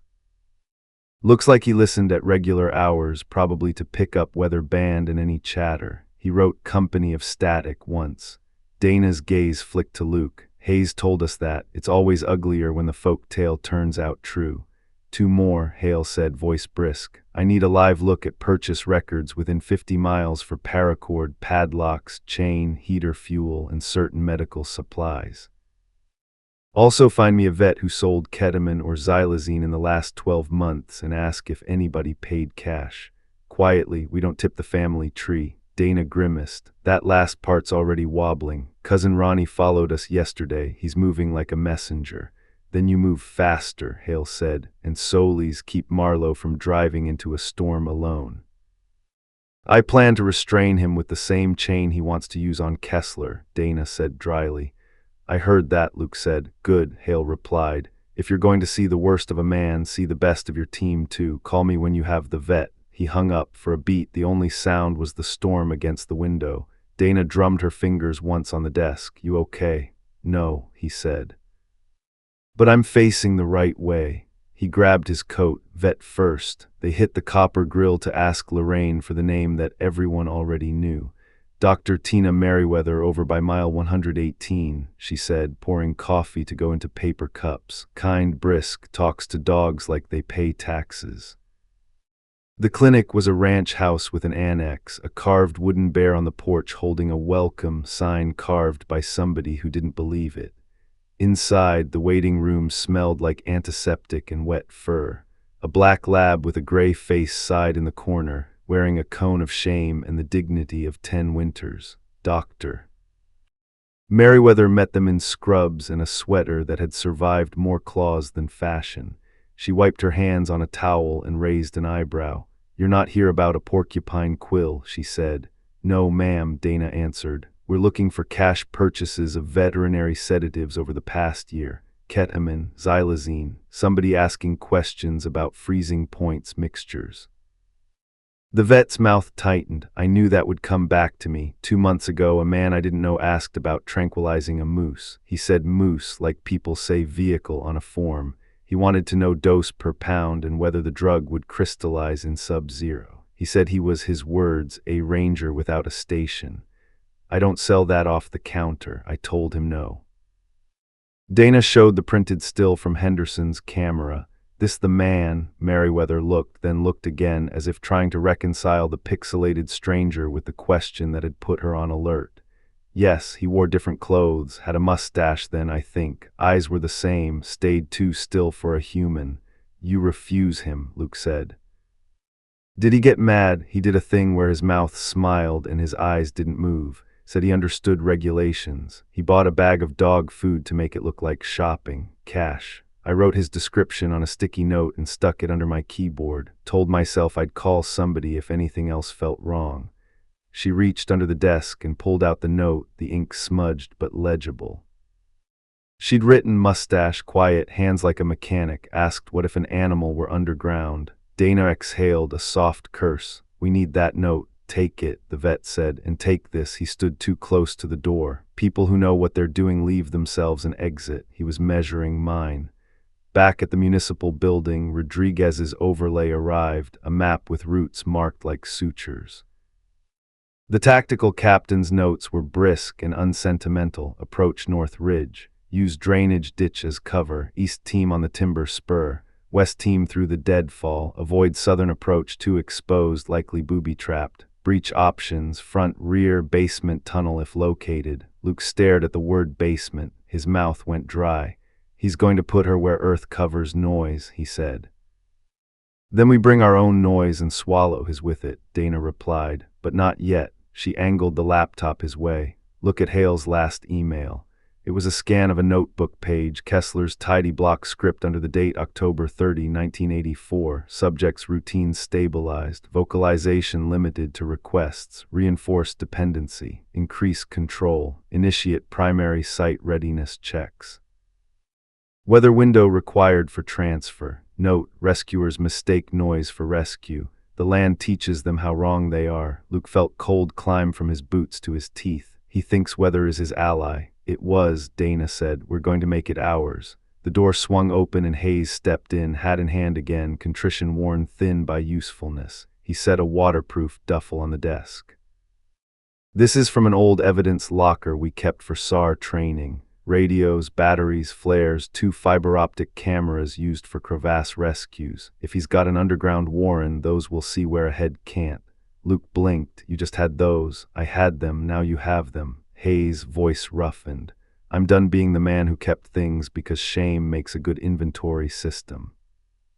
Then get ready to be the man who stands next to us, Dana said. No more penance, work. The phone rang again. Hale. Rodriguez wheels up in 1 hour, he said without preamble. We got a weather brief. You'll have 6 hours of blizzard-level concealment and then a bright, brittle cold that will show every footprint you ever made. You coordinate breaches on my call. And one more thing, press got wind. Luke closed his eyes. How? Because America has ears. A stringer out of Anchorage is tweeting words like cereal and survival. There'll be cameras at the perimeter by morning. That means the cousin will know the net is tightening, and your man will too if he listens to radio. We don't have morning, Dana said. We have tonight. Then make it count, Hale said. Solis, you keep Marlowe on the plan. Marlowe, you keep the town from going to ground with its secrets. And both of you, remember the subject is a person named Rachel Whitmore. Use her name when you talk to each other. I don't want Kessler's language in our house. Luke felt something unknot and retie into a better shape. Rachel, he said. Saying it out loud felt like putting a stake back in the ground where it belonged. After the call, he and Dana stood a moment with the storm gnawing at the windows. The room felt smaller, the world felt closer. You still steady? She asked. He smiled without humor. Steady enough to follow a plan I hate because it's our best one. Good, she said, and handed him a fiber optic camera. Because the next 6 hours are going to teach us whether we're the heroes of our own story or the idiots who thought grit was a substitute for math. He clipped the camera to his vest. I'll take idiot hero over tragic cautionary tale. Let's not be either, she said. Let us be boring professionals who go home alive and hand a judge a stack of facts he can kill a monster with. They loaded the gear in silence that wasn't empty. Rodriguez called from the air, voice calm, coordinates precise. The storm thickened into a friend that wanted to see proof before it signed on. Luke glanced once at the gun safe, where the Polaroid lay like a candle in a metal church. Rachel's eyes looked toward the flash, toward the person who would see the picture and choose to believe. He put his hand on the safe door, a touch and a promise, then let it go. Ready, Dana said. Ready, Luke answered, and for the first time the word didn't feel like a taunt from a map. It felt like the password you say to get back into the world you want to live in. By the time Rodriguez's tactical unit touched down at the small airstrip, the storm had sealed the horizon into a wall of moving white. Luke stood at the edge of the tarmac, hood up, eyes narrowed against the wind. The snow wasn't falling so much as it was being flung sideways, piling against anything that dared to stand still. Rodriguez climbed out of the helicopter first, stocky, layered in white and gray camo that blurred him into the weather. He gave Luke a single, assessing look, then got straight to business. You've got 6 hours of this before the wind shifts, Rodriguez said, voice raised over the rotor wash. After that, we're in bluebird weather and footprints become an open book. We need to be inside and done before that happens. Dana joined them, map in hand, laminated against the wet. Northridge approach, drainage ditch cover, she said, tapping the route. East team takes the timber spur west through Deadfall. All converge on the main structure at 0430. Breach on Hale's call. Rodriguez's dark eyes settled on Luke. You good with sticking to the plan, deputy? Luke forced a humorless smile. I'm not in the mood to freelance tonight. Good, Rodriguez said. Freelancers get people killed. They moved to the forward command tent, where warmth came in waves from a propane heater. Maps were pinned to a plywood wall, dotted with pushpins and strips of colored tape. Sam Whitehorse, already in cold weather gear, stood tracing a finger along a contour line. This ditch here, Sam said, runs all the way within 80 yards of the main cabin. Snow's drifted enough to cover us if we move slow and stay low, but Kessler's been a ranger. He'll have fallback routes and maybe booby traps. Maybe, Dana asked. Sam gave a humorless chuckle. Count on it. Luke studied the layout, his stomach tightening. You said 2 heat signatures last pass. Still there, Rodriguez said. One moving between structures, presumably Kessler. The others confined, minimal movement. That's our hostage. Luke's throat tightened at the word, hostage. It should have been her name, Rachel, but in this room, until she was out, she was still part of the tactical math. Rodriguez continued. We're not assuming she's unharmed. Medical is staged at Rally Point Bravo. If she can walk, we get her out on foot. If not, we've got a sled ready to pull behind a snow machine. Any sign he knows we're here? Dana asked. No, Rodriguez said, but if he's listening to shortwave, he'll know the weather's perfect for ghosts. That might make him nervous. Luke thought of the notebook entry Hale had read, rescuers mistake noise for rescue. His gut churned. If he thinks we're coming, he might try to move her underground. Rodriguez nodded. That's why we hit all entry points at once. A sudden burst of static on the command radio made everyone glance over. The comm tech adjusted a dial, and then Henry's voice came through, low but urgent. Got movement on the South Tree line. Snow machines, 2, maybe 3. No approach yet, just watching. Rodriguez's jaw tightened. Cousin, likely, Henry said. They're armed, saw one with a scoped rifle. Luke felt heat climb into his face. You want me to deal with them? No, Rodriguez said firmly. That's exactly what Kessler would want, draw you out while he makes his move. We'll keep an overwatch on them. They fire first, they don't get to fire again. The storm thickened, snow hissing against the tent. Dana glanced at her watch. 2 hours to position. She looked at Luke. Eat something. Adrenaline's going to drain you fast once we're in. He realized he hadn't eaten since morning. The MRE Rodriguez tossed him tasted like cardboard salted with resolve, but it sat in his stomach like ballast. When the order came to move, the night was a shifting blur of white and shadow. They advanced in single file, snow up to their thighs in places, every step deliberate. The drainage ditch swallowed them, walls high enough to hide the glow of the chemical lights the point man placed sparingly. Luke kept his focus ahead on Sam's back, but his mind wandered. Rachel's carved letters in the cave, the Polaroid's flat flash, the way her eyes had locked on the camera like she was memorizing whoever might see it. They reached the final bend before the approach to the main cabin. Rodriguez gave hand signals, north, east, west, teams peeling off like threads from a knot. Luke stayed with the central element. Over the comms, Hale's voice came through, clipped and quiet. All teams in position, wait for my mark. The wind roared in Luke's ears. Snow caked his hood. His knees ached from crouching. Then a voice over the open frequency, a voice that didn't belong to them. You think the weather hides you, Kessler said, calm as conversation. But I've lived in this storm longer than you've been thinking about it.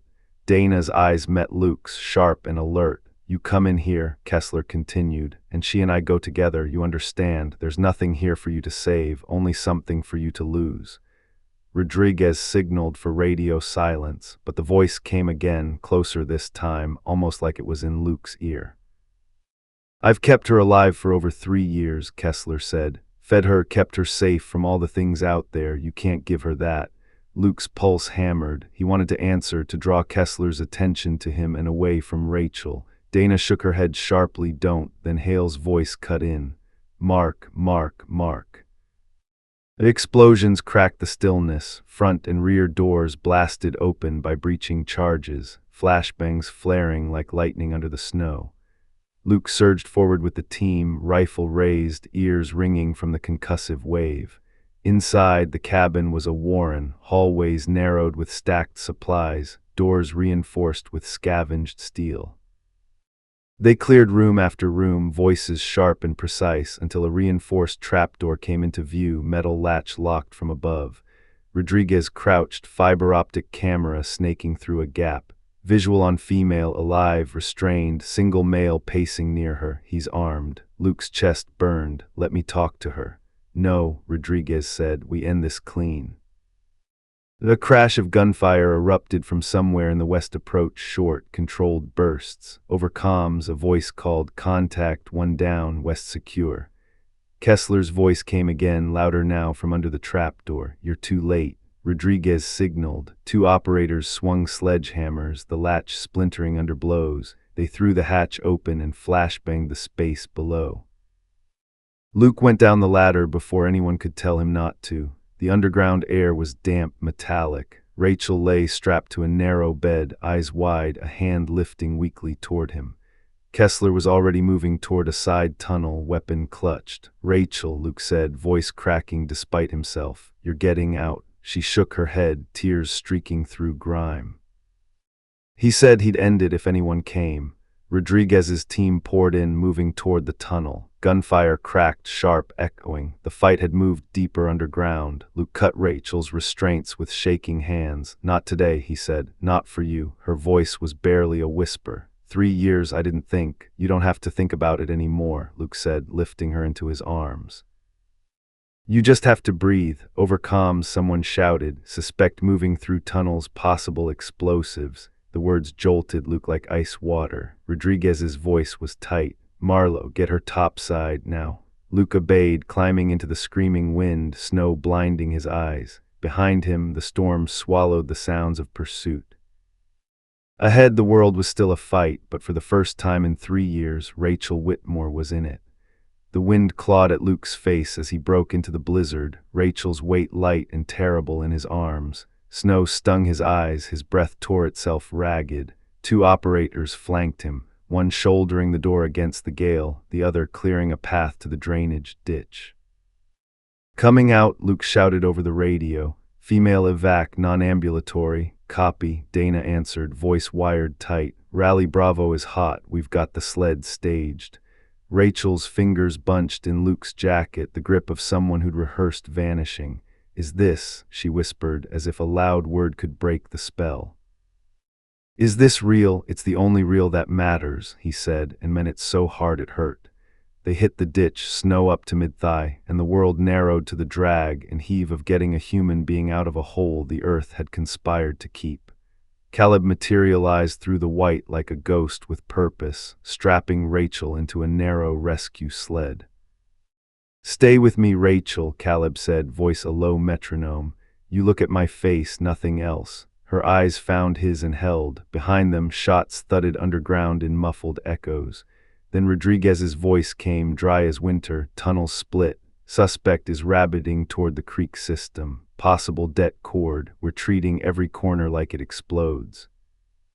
"Do not," Hale cut in, tinny over the storm. "I repeat, do not push a detonation. You keep that place intact if you can. We want every nail he used as proof he built it.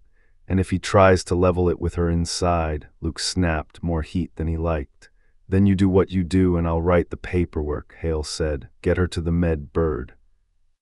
They hauled the sled through the ditch, the wind finally working in their favor, scouring their tracks behind them. Henry appeared at the mouth, shotgun held skyward, eyes on the crest. "South tree line quiet. The cousins decided they like being alive. You've got 30 seconds of mercy before this ridge gets mean again." "Move," Dana ordered. "White horse, your rear." Henry watched the flank. "If any idiot shows us bravado, you scare him into a better life choice." Henry's teeth flashed, happy to oblige. At Rally Bravo, a copse of spruce bent under snow, two medics slid Rachel's sled under a tarp, cocooning her against wind and eyes. One pressed a gloved hand to her carotid, the other started warm IV fluids. "BP's low but not falling," a medic called. "We need Bird now." "Bird's 2 minutes out," Rodriguez said, eyes already scanning back up the ditch. "We're not done." Luke crouched by Rachel as the medic fussed. "I'm Luke," he said, introducing himself like a man at a doorstep, not a trench. "There's going to be a lot of noise. None of it is about you." Tears leaked from the corners of her eyes, hot tracks on a cold face. He said if anyone came, he doesn't get to write the ending," Luke said, and hoped his voice wasn't lying. The helicopter rose out of the storm like a myth you wanted to believe in, rotors biting at the snowfall, lights ghosting the trees. The pilot put it down in a cloud of white. They loaded Rachel in, hands gentle and brisk, straps clipped. The medic leaned to her ear. "Ma'am, you're going to hear an awful lot. It's all for us. You breathe. You let us be loud." Luke stepped back as the bird leapt, snow cycloning. He put a hand to his chest without thinking, as if checking for the Polaroid that had started this in his head. It was in the safe, but the reflex startled him with how quickly it came. "Hate to interrupt your spiritual moment," Dana said, grabbing his arm, "but we still have a live suspect who thinks he's smarter than Winter. Rodriguez is going to push the creek." Luke nodded. The adrenaline that had spiked with the carry now settled into a hard, clean line. He checked his rifle, flexed his fingers to keep the feel in them. "Let's go finish the thing he started." They swung back toward the complex, their silhouettes smudged into the storm. The main cabin's roof had blown a chunk into the yard, boards sticking like ribs. Rodriguez met them at the tunnel entrance, breath smoking. "He wired partial," he said. "We've got dead cord on 2 supports, but the caps aren't seated. Either he ran out of time, or he wanted the threat more than the result." "Fits the log," Dana said. "Control as theater. West tunnel runs to a creek cut behind the 3rd building," Sam added, nodding down the dim shaft. "There's a vent hole he widened, smells like air over moving water." They went. The tunnel ceiling dropped low enough that Luke's helmet scraped. At a bend where wet stone showed in the flashlight beams, the fiber optic camera went ahead, snaking like a borrowed sense. On the tiny screen, the tunnel opened into a narrow slot, and beyond it, blue light, the kind that comes from snowy daylight reflected up from ice. Then the radio cracked with Rodriguez's point man. "Contact at vent. Suspect moving north on the creek ice fast. He's carrying a pack." "Looks wired. Priority, stop him getting to a choke point," Rodriguez said. "We do not let him pull a lever and turn this valley into a headline." They broke into the open through the vent, snow slamming their faces. The creek lay like a road pulled tight under glass, ragged with patches of white where snow had adhered to good ice and black seams where it hadn't.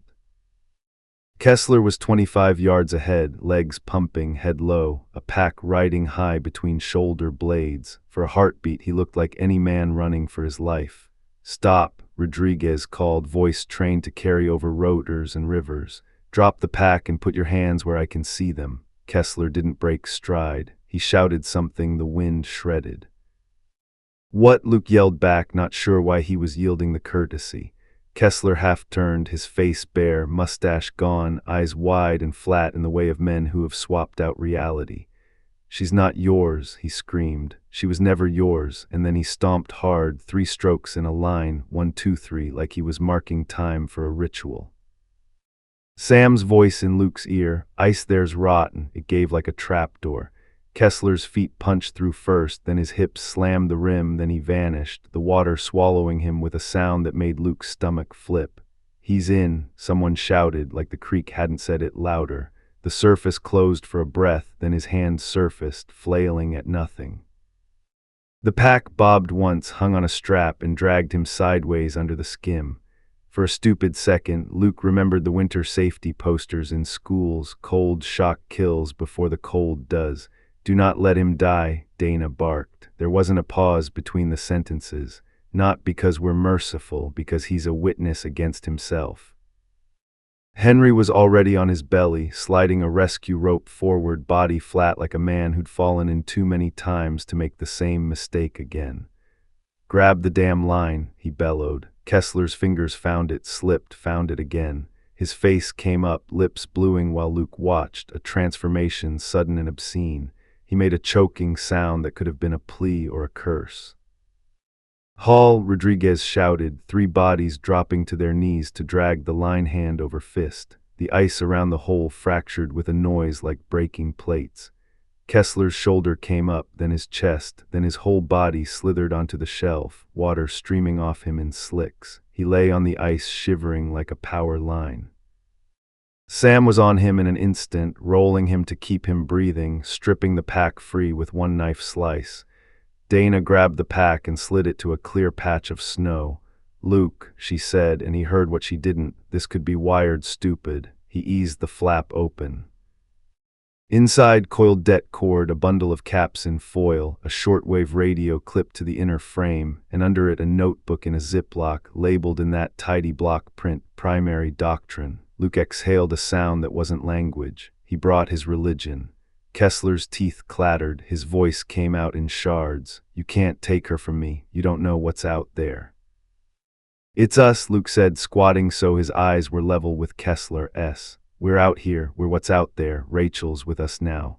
Something flickered in Kessler's face, confusion, grief, fury, all the colors of a mind trying to square a circle it had drawn too tight. "She won't live without me," he whispered, and Luke heard, startlingly, a note of terror that had nothing to do with cold. "She already did," Luke said, and watched it hit. Rodriguez cuffed Kessler with hands practiced enough to look like kindness. "Walt Kessler," he said, words crisp, "you're under arrest for kidnapping, aggravated assault, unlawful restraint, and whatever else the U.S. attorney dreams up between now and arraignment. You breathe, you don't die, and you listen to instructions."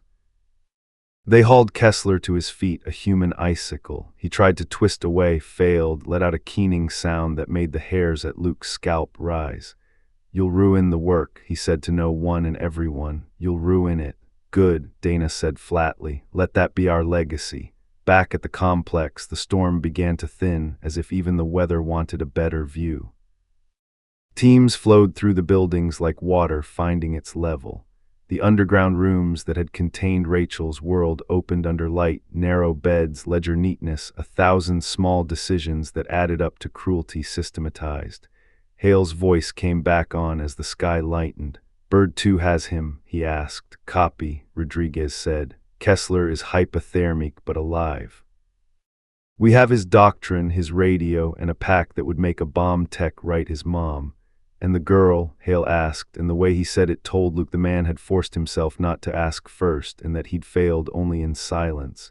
"En route to Anchorage," Dana said. "Vitals holding, conscious." We kept saying her name until it sounded like a future tense. Hale didn't speak for a breath. When he did, his voice had changed. Good work, he said, a phrase that felt too small in the snow. Secure the site. I want every anchor point photographed, every label, every scratch. We'll need a map of this man's mind. Luke stood at the mouth of the tunnel, the wind finally easing enough to feel like air again. He looked at the ridge, at the trees shaking off their white, at the creek knitting itself closed around the hole that had almost become a tomb. He thought of Rachel's carved numbers counting out days like a stubborn prayer. He thought of the photo in the safe, and the woman above ground now with a blanket and a name and a whole country's breath waiting on her next one. Henry came to stand beside him, the kind of side-by-side that doesn't ask for words. "That's twice," Henry said, nodding at the creek. "Once for the trooper who almost went under early on, once for him. Water's done now. Hope it keeps its promises," Luke said. "Water always does," Henry said. "It's the men who don't." Luke let the cold bite clean one more time. Then he turned back toward the open hatch and the rooms that would need to be turned into sentences and exhibits, and if they did their jobs right, felonies that lasted longer than winter. Somewhere south, a helicopter carried Rachel toward heat and gauze and people who would call her by her name. "Ready," he said, not loud, not to the storm this time, but to Dana as she came up beside him with a clipboard and a jaw that had decided on daylight. "Let's finish it right." The wind had settled into the kind of clear, brittle cold that shows every footprint you ever made and dares you to explain them. By mid-morning, the site crawled with purpose, crime scene photographers in white Tyvek suits like ghosts cataloging a haunting. Rodriguez's team stacked spent flashbang casings into a Ziploc as if each one were a punctuation mark. Hale's evidence checklist pinged in on the hour like a metronome. Luke walked the underground rooms with a fiber-optic camera snaked through cracks, every image transmitted to a tablet where Dana labeled them without mercy. The lens found a toothbrush cut short, bristles splayed to stubs. It found a wall calendar where every day was marked with a single tally slash, months bleeding into each other until the ink faded from use. It found a tiny shelf with 3 stones arranged by color, red, gray, white, aligned too neatly to be random.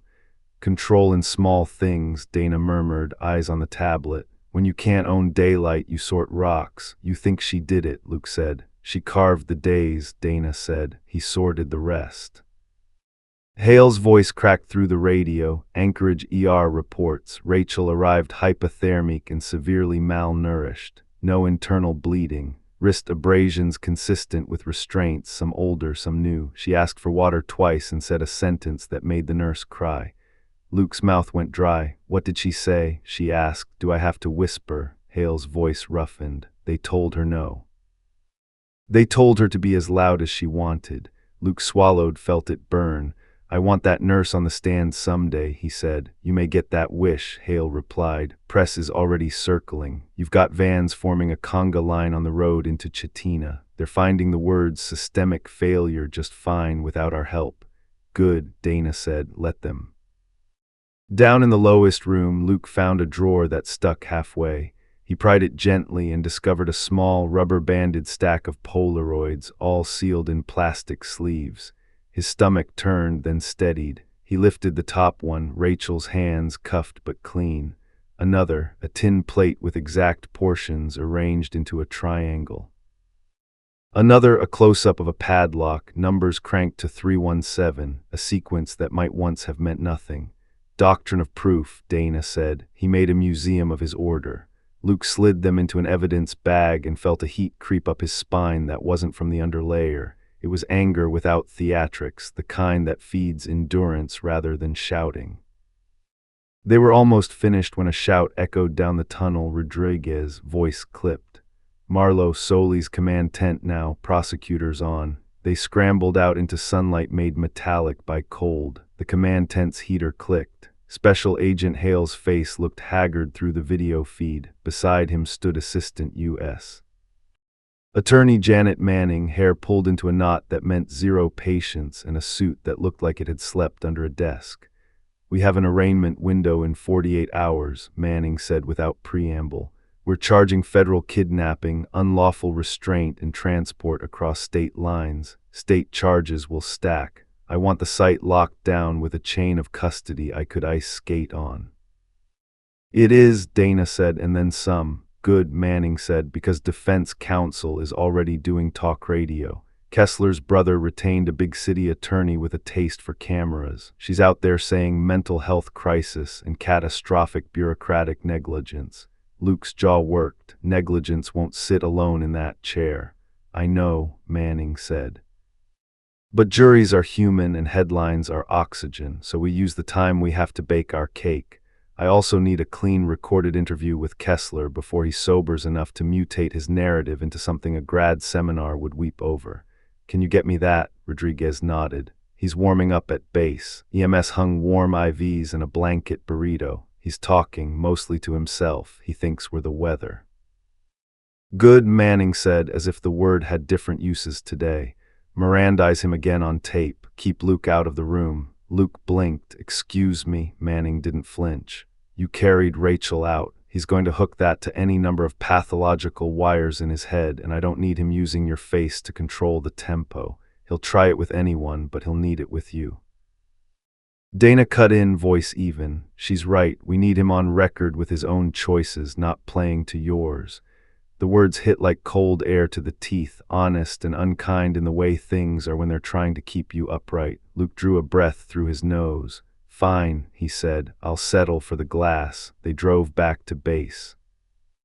Kessler sat in a chair, wrapped in a gray blanket that made him look like a man waiting for a bad haircut. His lips were cracked, his eyes bloodshot blue. A trooper held a styrofoam cup of broth inches from his mouth. Kessler blew on it like a man who'd learned to imitate care. Rodriguez stood behind the one-way glass with Luke and Dana. A camera's red dot glowed on the interview room's far wall. Manning's voice came in via speakerphone. "Begin." Hale stepped in with a state investigator named Jensen, a woman with a voice like good maple wood, warm and strong. She read Miranda with the cadence of a psalm, no drama, no apology. Kessler nodded, impatient. "You understand?" Jensen asked. He smiled, a small, private stretch of mouth. "I understand more than you do."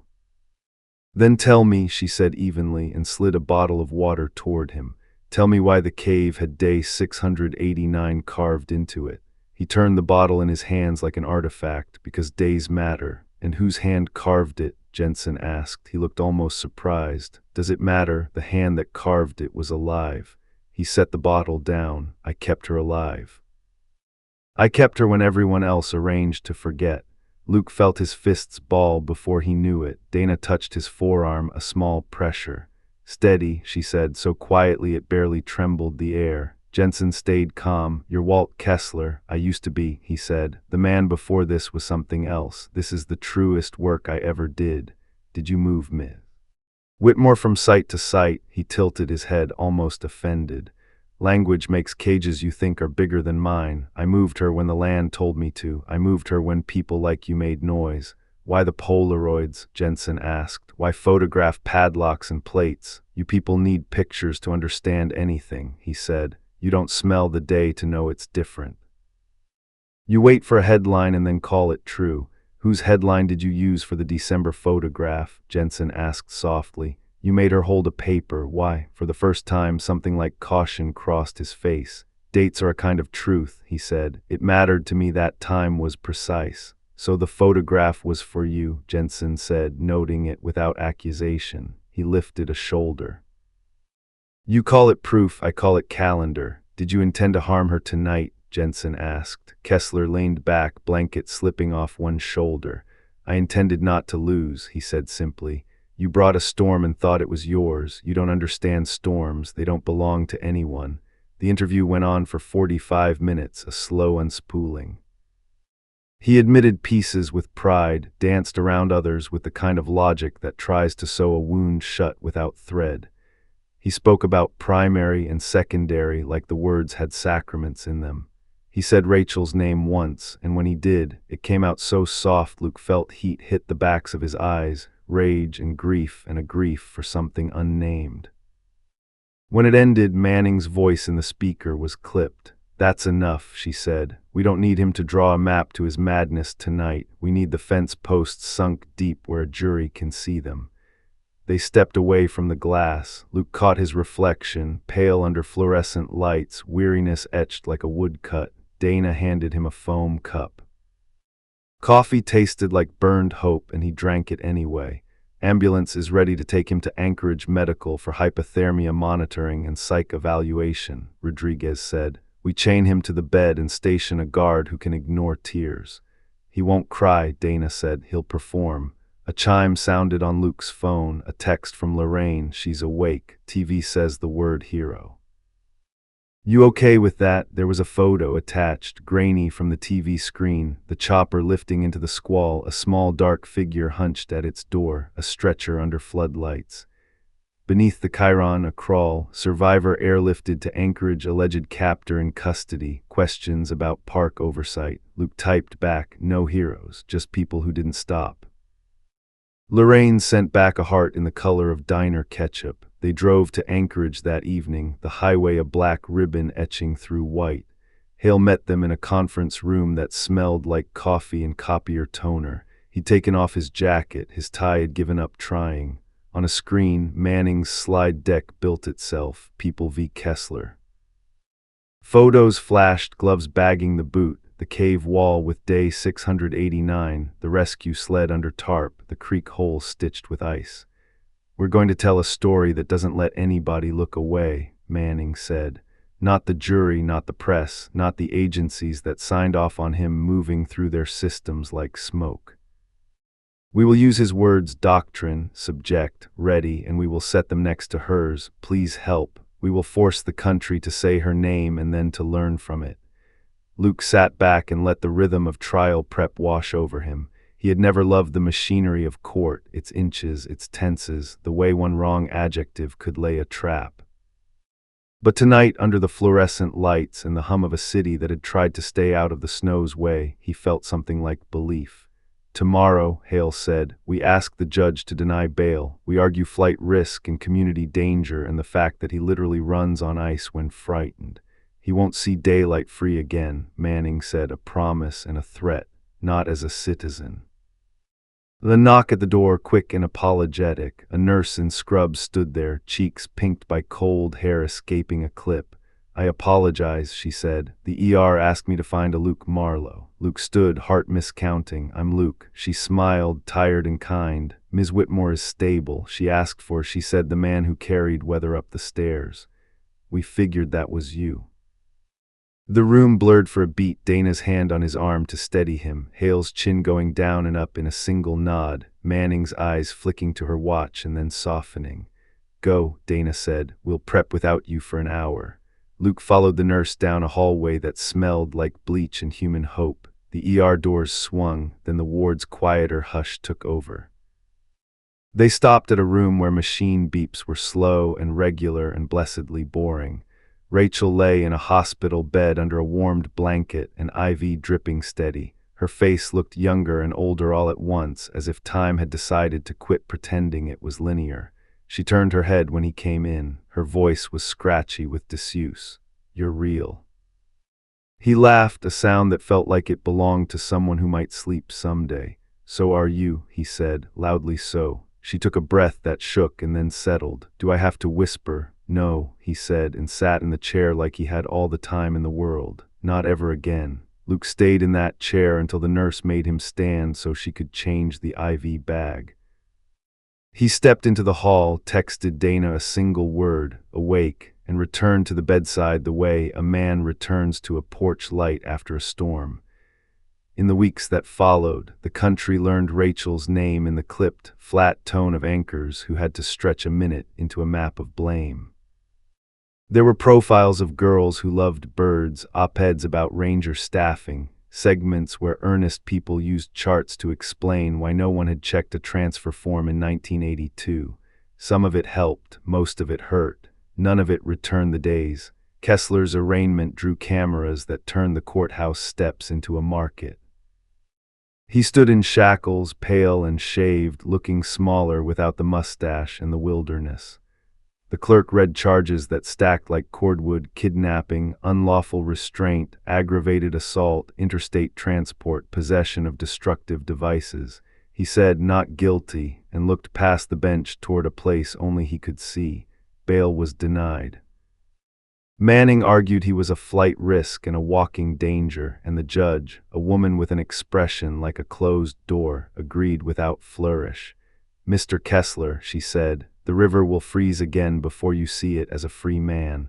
Trial prep colonized the weeks. Manning's team converted the cabins and tunnels into a story with chapters and footnotes. She split witnesses into 3 streams: the finders Emily, Luke, Dana, Sam, Henry; the builders, lab techs, handwriting analysts; the pilot who flew the evidence box through weather that looked like war; and the failures, Hayes, the Park Service HR director, a former summer supervisor from Idaho who admitted, under oath and with hands that wouldn't stop moving, that he'd let the kid go because it was easier than writing what wouldn't become a charge anyway. Every eyeball got a photograph, every candidate, every carved mark a relevance. Defense counsel did her job with a sleek efficiency that made people in the second row whisper, "Shark." She spoke of trauma, of untreated illness, of a man who had dissociated into a system because systems had failed him first. She raised government negligence, so often the words lost shape. She hinted at sympathy without asking for it directly. That took talent. "Ladies and gentlemen," she told the jury in opening, "you will see a lot of ugly. It will be tempting to call it evil and stop there, but justice is not a label, it is an accounting. And if you are asked to convict a man, you are also being asked to reckon with a bureaucracy that paved his road and then feigned confusion when he drove it." Manning stood and did not waste her throat on indignation. "You are here to judge his choices," she said. "Not ours, not yours, his. We will not hide our failures, but we will not let them disguise his crimes." Luke testified early. Manning walked him through the pants in the silt, the way the goat bones rasped and how the fabric stood like a body thinking about itself, and then to the cabin, the eye bolts, the wall. When the photo of day 127 RW went up on the screen, he felt the room tilt the way it did underground. Defense counsel rose for cross and went for the bruise. "Deputy Marlowe," she began, voice gentle enough to be dangerous, "you worked the original search." "I did." "You signed off on a conclusion that the weather likely took Ms. Whitmore." "I signed off on a conclusion that we had no evidence of anything else," he said, steady. "And you had a witness back then who claimed he saw her with a ranger." "Henry Lathrop," Luke said. "He wasn't believed." "And you didn't push harder." He let the truth sting and didn't let it show. "I didn't push hard enough." "You carry that," she said, as if offering absolution, as if absolution could be issued by opposing counsel. He didn't blink. "I carry a lot. I'm here so the jury knows what to carry, too." Hayes took the stand and did not defend his past self. He looked at the jury and said, "I liked Wade Kessler. That's the most dangerous trail sign I ignored. When defense tried to wrap him in their theory, you failed, so he built a system." Hayes surprised everyone by nodding. "Yes," he said, "and no, I failed, and that made it easier for him to do what he had already decided to do." Emily Harlow testified with the calm of a scientist and the clarity of someone who'd stood at the edge of something wrong and chosen to make it right. "You didn't know if it was a person," defense pressed. "No," she said, "I knew it was a message." And then Rachel. Manning had told Luke ahead of time that she'd testify by closed circuit from a quiet room down the hall, not to spare the jury, but to spare the girl. When the camera lit, Rachel's face filled the screen, healthier than the hospital, cheeks with color, hair cut to her shoulders. The courtroom held its breath like a chorus. Manning's questions were careful, building a ladder she could climb without falling off it. "Can you tell the jury your name for the record?" "Rachel Whitmore," she said, voice steady for the first time in a public space. "I'm 25 years old. Do you remember the day you were taken?" "Yes," she said. She described the ridge, the eagle's nest, the sound of boots behind her that weren't hers. She described the smell of the first cabin, cheap beans and damp wood, and the way the light fell like a ration. "I learned to count by scratch," she said. I stopped whispering numbers when I met people who hated silence too. Manning guided her through what could be born in daylight. When defense stood, the temperature changed. Counsel moved slowly, respectfully, and then reached out with velvet claws. "Ms. Whitmore," she said, "do you remember times when Mr. Kessler brought you medicine, food?" Rachel's eyes did not move off the camera. "Yes. Would you say he kept you from dying?" Rachel blinked, and when she answered, Luke felt the whole room lean in to hear a single truth get born. "He kept me from living," she said. "That's different." Defense tried a different knife. "You carved 'please help' into the wall. Did you ever carve 'thank you'?" Some jurors flinched. Manning stood, but Rachel spoke before anyone could object. "I said thank you to stay alive. I carved what I wanted the world to see." When she was done, the judge called a recess, and the room exhaled the way people do when they've been holding breath through a tunnel.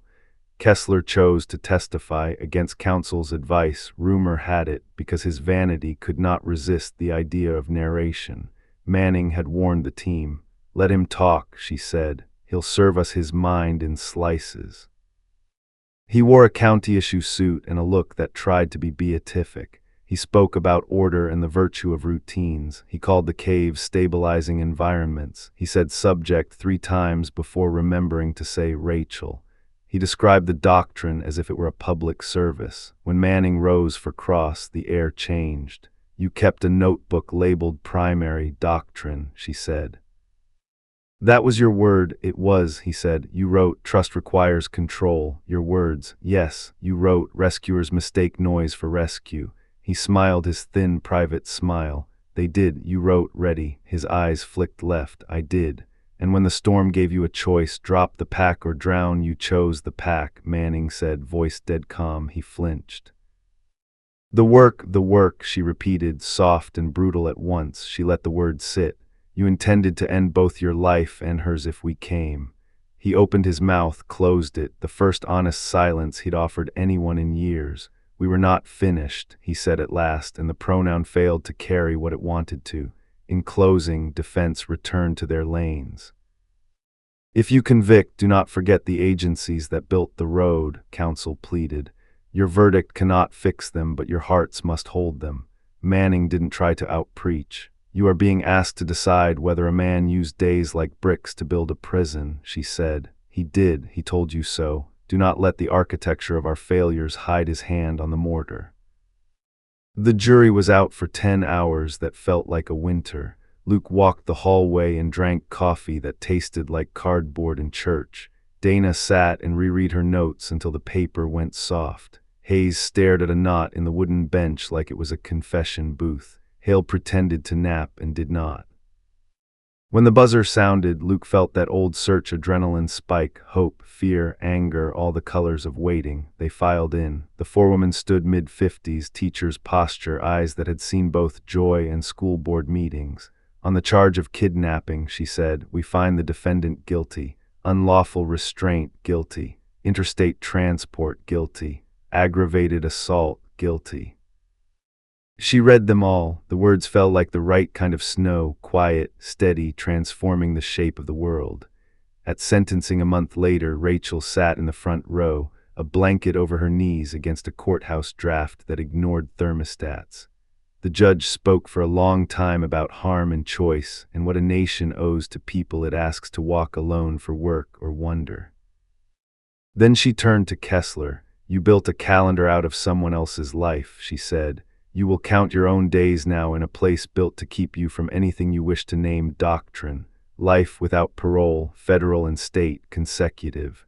There was a sound in the courtroom like wind moving a field. On the courthouse steps, microphones bloomed like dandelions. Manning read a brief statement, gratitude to jurors, a promise to pursue institutional reforms, a reminder that cases do not end with verdicts. She stepped away, and a dozen voices shouted Rachel's name. She didn't speak. She put her hand on Luke's arm as they moved through the crush and down the steps. They walked to the river that cut the town in two, winter to spring. The ice had broken and moved on. The water wore sunlight like a new suit. Henry was there already, leaning on the rail as if it had always been his job to make sure rivers did what rivers should. Rachel looked at the water, then at Luke. Does it ever stop sounding like something breaking? Sometimes, he said. Sometimes it sounds like things finding a way through. She nodded, eyes on the current. People keep telling me I'm brave, she said. They don't know I was scared the whole time. Bravery's what scared people do, he said. The rest is just performance. She smiled a little. You still carrying weather up the stairs? Some days, he said. Some days it follows me on purpose. She reached into her coat pocket and pulled out something wrapped in tissue, a copy the lab had made for her because the original was evidence, the Polaroid with the December headline, the one that had said Yankees trade Reggie. She held it up to the light like it was a window she could choose to open or close. I used to stare at this and force the future to be real, she said. Now I think maybe it can be small. She folded the tissue back over it and put it away. A cup of coffee, a bird over a parking lot, not whispering. Luke watched the river do what water does, go forward without forgetting where it had been. He thought of all the names that wouldn't make a headline but would shoulder their small parts of repair, clerks who verify transfers, rangers who report instead of shrug, supervisors who believe discomfort before it becomes a crime scene.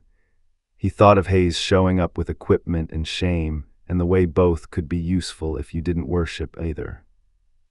People are going to ask what the lesson is, Rachel said, reading something in his face. He took a breath, let it out slow. That we don't get to outsource hope to weather, he said. That the land is beautiful, but it's not a conscience. That closure isn't something you stage. She looked at him, the corners of her mouth lifting just enough to count.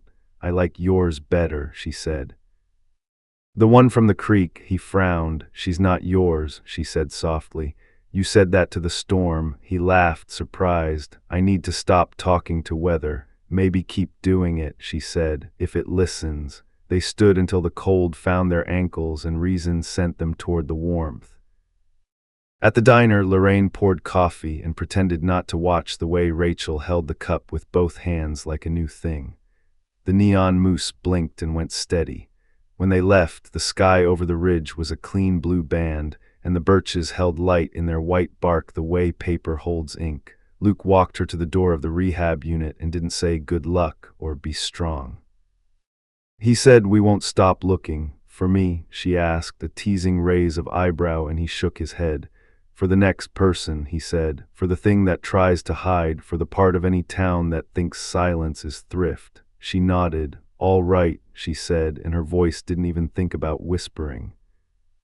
He watched the door close behind her and stood a second in the quiet, letting the world balance. Then he turned toward the street, toward paperwork and testimony and the 1,000 small jobs that make a verdict into a future. The wind came down from Split Ridge, not cruel this time, just present. He lifted his chin into it. Sometimes the only way home is someone refusing to stop looking.